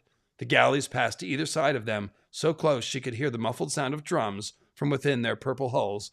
Boom, boom, boom, doom, like the beat of living hearts. So this metaphor was used at the Battle of the Blackwater with Stannis' ships. They're beating, and it's 1,000 ships all doing the beating at the same time. And so it's like 1,000 hearts beating as one. And so that gives you the hive mind thing, but it's a bunch of dragon ships. So this is all dragon ships or weirwoods, and the hive mind is made up of these ships. So and the beat of the heart, that's the collective heartbeat. Boom, boom. Yeah, and the fact that the ships, the dragon ships, are purple-hulled ships, they're purple ships, and they're beating like a living heart, that's just House of the Undying imagery right there, where we've got the purple, the indigo heart that beats, Mm, full of corruption, and it's a very similar metaphor over to the House of the Undying, which, nice. yeah, So we've got an mm, otherish fleet ready to come out, mm. but then we've also got the dragon boats in the canals. Oh, we didn't get that quote with the dragon-headed boats in the canals. I'm not making that up, right? No, there is dragon-headed boats. I Okay, don't think I grabbed it. I that's might have fine. been thinking of these two galleys that came out like dragonflies. I might have been thinking of that, but we do have dragon-headed boats in the canals, definitely. Yeah, Yeah. so that's again just making the same point. It's the dragon ships. Mm, mm. Okay, so the mist gave. You want to read this one? Yeah, sure. The mist gave way before them, ragged grey curtains parted by their prow. The Titan's daughter cleaved through the grey-green waters on billowing purple wings. Arya could hear the cries of seabirds overhead. There where Denyo pointed, a line of stony ridges rose sudden from the sea, their steep slopes covered with soldier pines and black spruce. But dead ahead the sea had broken through, and there above the open water the Titan towered, with his eyes blazing and his long green hair blowing in the wind. His legs bestrode the gap, one foot planted on each mountain, his shoulders looming tall above the jagged crests. His legs were carved of solid stone, the same black granite as the sea mounts on which he stood, though around his hips he wore an armoured skirt of greenish bronze. His breastplate was bronze as well, and his head in his crested half helm. His blowing hair was made of hempen ropes dyed green, and huge fires burned in the cave that were his eyes. One hand rested atop the ridge to his left, bronze fingered coiled about a knob of stone, the other thrust into the air, clasping the hilt of a broken sword. He is only a little bit bigger than King Baelor's statue in King's Landing, she told herself when they were still well off to sea. As the galleass drove closer to where the breakers smashed against the ridge line, however, the Titan grew larger still. She could hear Denyo's father bellowing commands in his deep voice, and up in the rigging men were bringing in the sails. We're going to row beneath the Titan's legs. Arya could see the arrow slits in the great bronze breastplate and stains and speckled on the Titan's arms and shoulders where the seabirds nested. Her neck craned upward. Baelor the Blessed would not reach his knee. He could step right over the walls of Winterfell. So a lot there, but very clearly a green man warrior, green hair, green armor, um, and he's got these blazing fires in his eyes again, and these eyes are described as looking from afar like stars. So we have this star-eyed statue yet again that we've already seen a few times, even down to the Sea Lord and his capturing of the star and holding the star above his head. Um, yeah, I mean, even So down he's to the stepping fact. out of the sea. He's growing bigger, almost like like a comic book figure going, or like Apocalypse from X-Men or something, right? Yeah. Yeah, Um, yeah. and then I like how you know, striding this gap, 1 foot on each side. So it's like the last hero always has ice and fire unity symbolism. So Mm, if this is a last hero figure, we should see like, yeah, he's bridging the gap. He's straddling yeah, both worlds, kind of. Yeah, that makes yeah, sense to me. The green yeah. hair, like Garth Green hair, like Garth the Green had green Mm, hair. That's one of his other yeah, names is Garth Green hair. So yeah, yeah, and then you got the yeah. bronze for the first men. So this is definitely a last hero figure. This is, showing us the Night's Watch. It's showing us first men symbolism. The black stone is generally Targaryen associated. This is black Mm, granite. It's mm, volcanic rock. So pretty cool. And then stepping over the walls of Winterfell makes us think of the Sansa Snow Castle chapter, where tromp tromp, I'm a giant. Along comes Robin Aaron with his little giant doll, and after Sansa rips its head off, love that. Peter's like, it's not the first giant that had its head mounted on the walls of Winterfell. If the tales be true, so mm. it's just calling out to that giants, fighting at Winterfell there. So Yeah, that's right. But the interesting thing is that he's also roaring to herald the coming of the sun and the setting of the sun as well. So he's this night, and at the falling of the night, the giant sort of roars to awaken in a way as well, and wades into the sea to smash his enemy. So it's almost this waking green warrior. His legs are planted on either side, and he's covered with soldier pines around him as well. So we've got all these tree warrior symbols around this tree warrior. Yeah, And look at this. Look at this quote.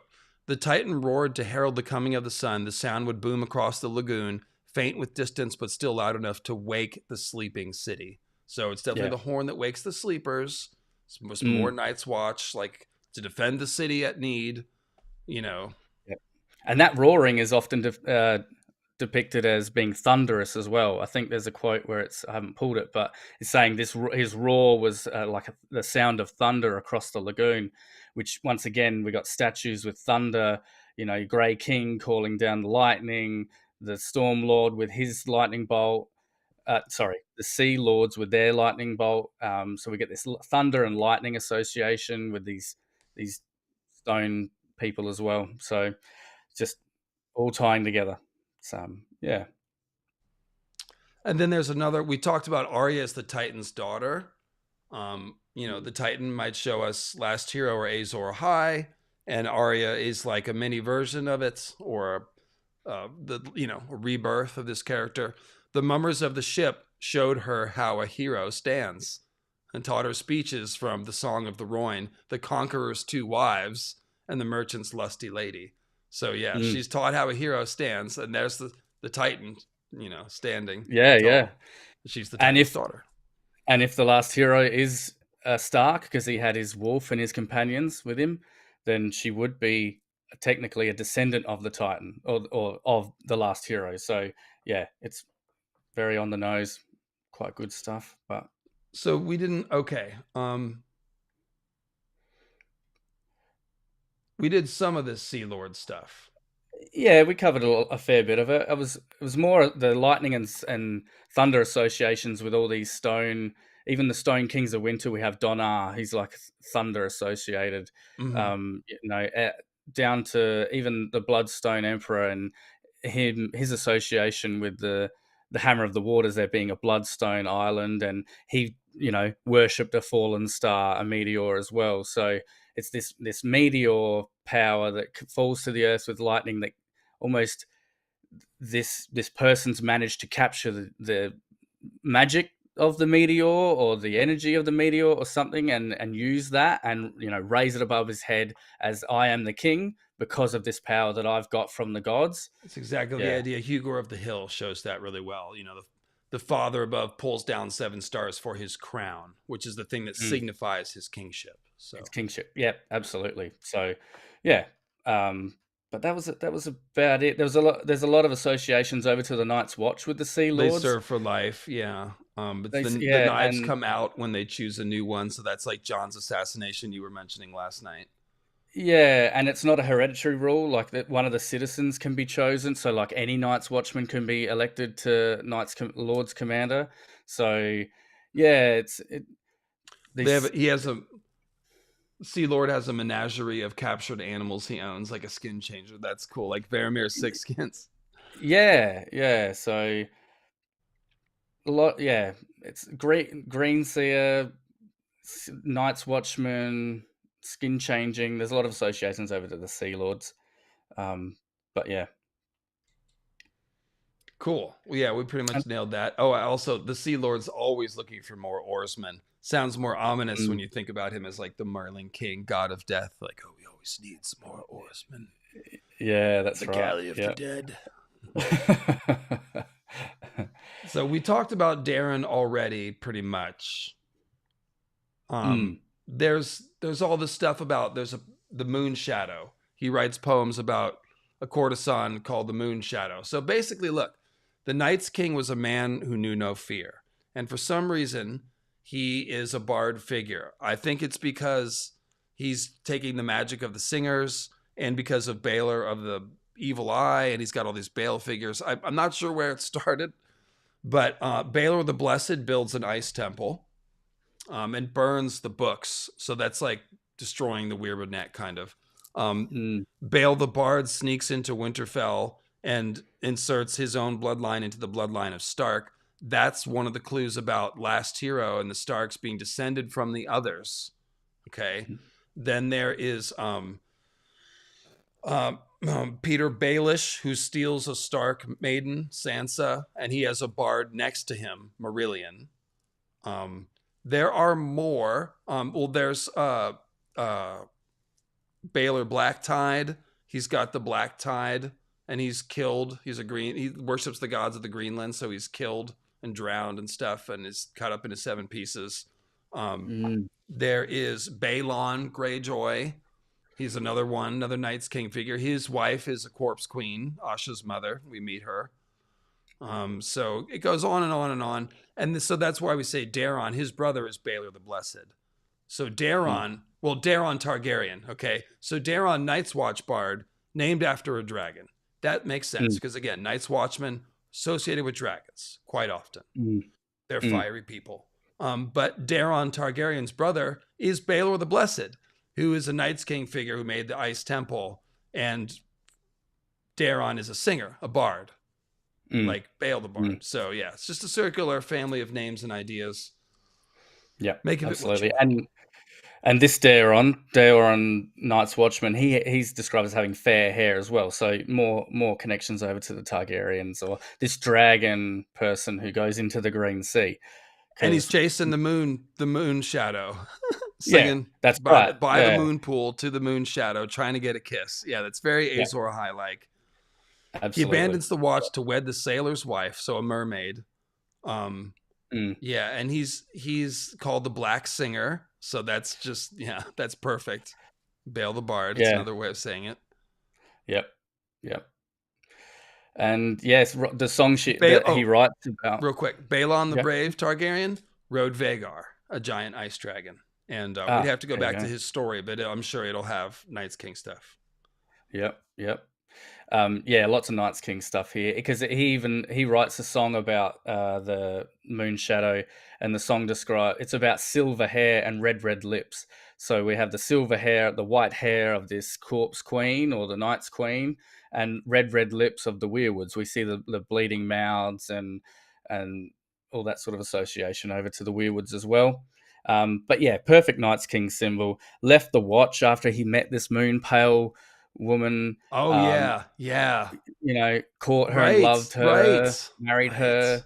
Yeah, so lots of Night's King. And then we have Arya, this Barrow Queen, this Valkyrie figure that we've discussed already, slitting his throat and pushing him into the Green Sea. So giving this Night's Watchman to the Green Sea. So yeah, lots of stuff there. And we've discussed Daeron being possibly reference to an elvish minstrel from the Silmarillion, which I don't know much about, but another singer.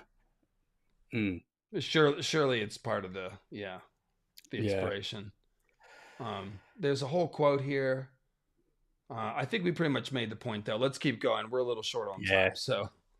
Yep, we made the point. That's quite good.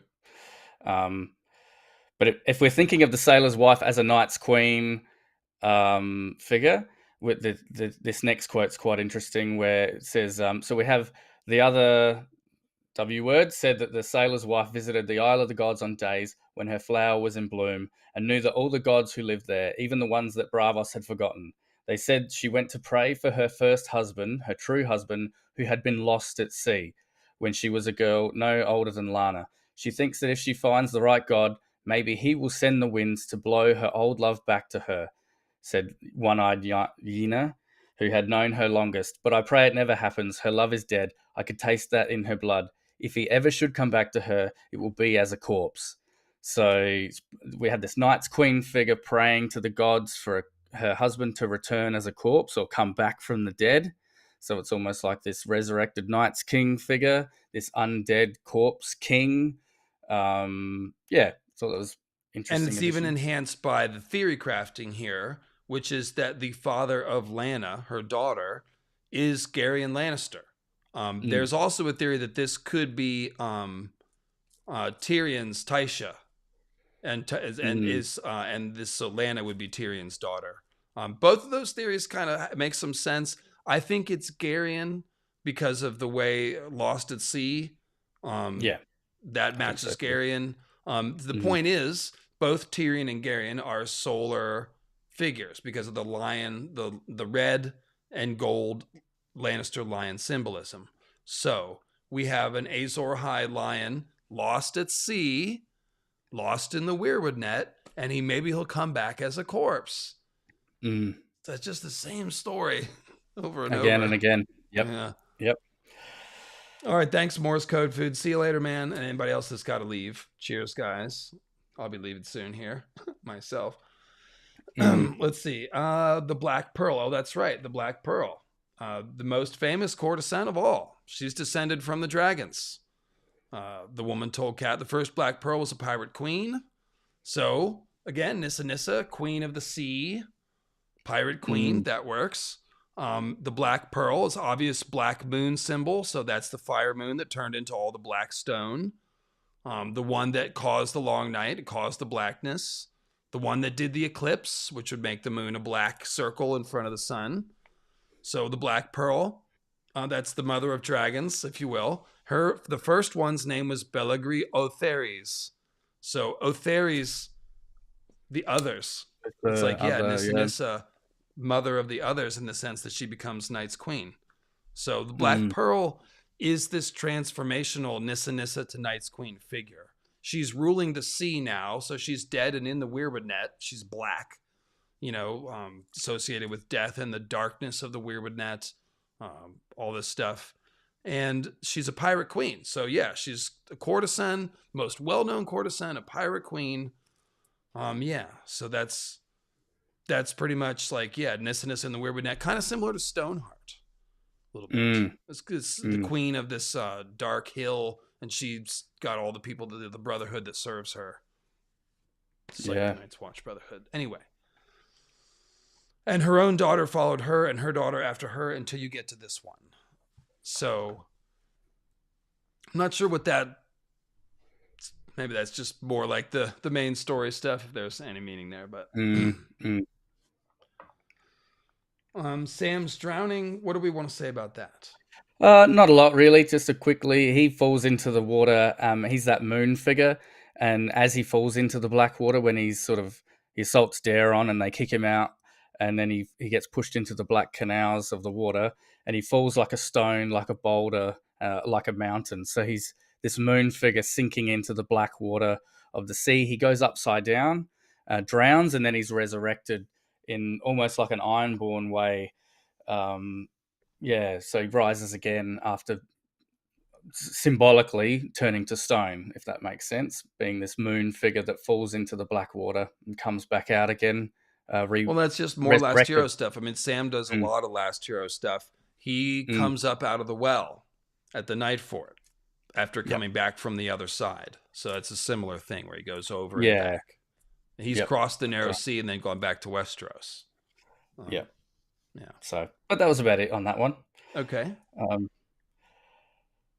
And then I think last, because we've got the uncloaking of Uthero after, but I don't know what to make of that. The bloody hand I've sort of quickly brought up to Dave, just in regards to in Arya's Winds of Winter chapter, in the Mercy chapter, she's a part of the Mummers group, and she's taking part in a play called The Bloody Hand, which is a reenacting of Tyrion's murder of Tywin and that whole event that happened around there.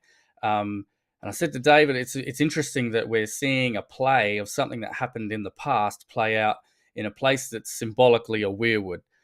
So the Braavos is this symbolic weirwood, and we're seeing into the past, which is what the weirwoods can do. So I wonder if George is just using this seeing into the past, watching this play, as a reference to the weirwoods being able to see in the past. I thought it was just an interesting... Yes, because because not only is is it named after the Red Hand, which is obviously a reference to Tyrion, the bloody hand of the king, but also the weirwood leaves.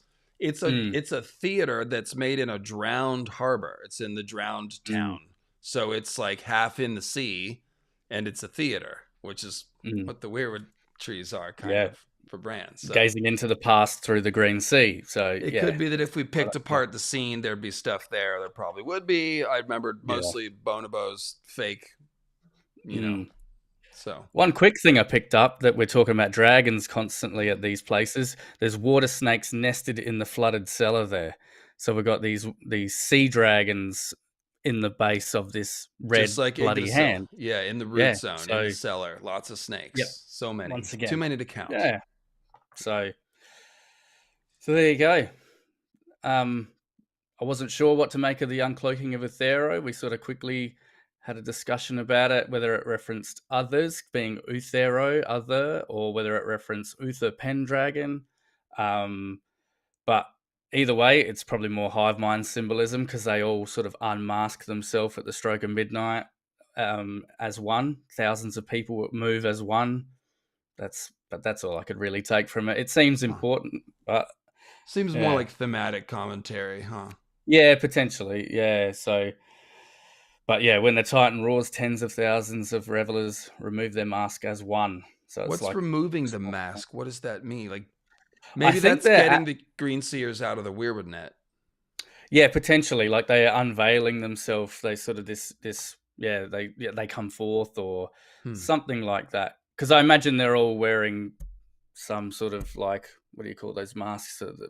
Like for parties and stuff, and they just I'm not sure, but that was about it. Oh, somebody's saying maybe it's a reference to Othello. I'm not familiar with that. My Shakespeare very well. That's Shakespeare, right? Oh, okay, right. Somebody else was talking about Mask of the Red Death. We know that's referenced elsewhere.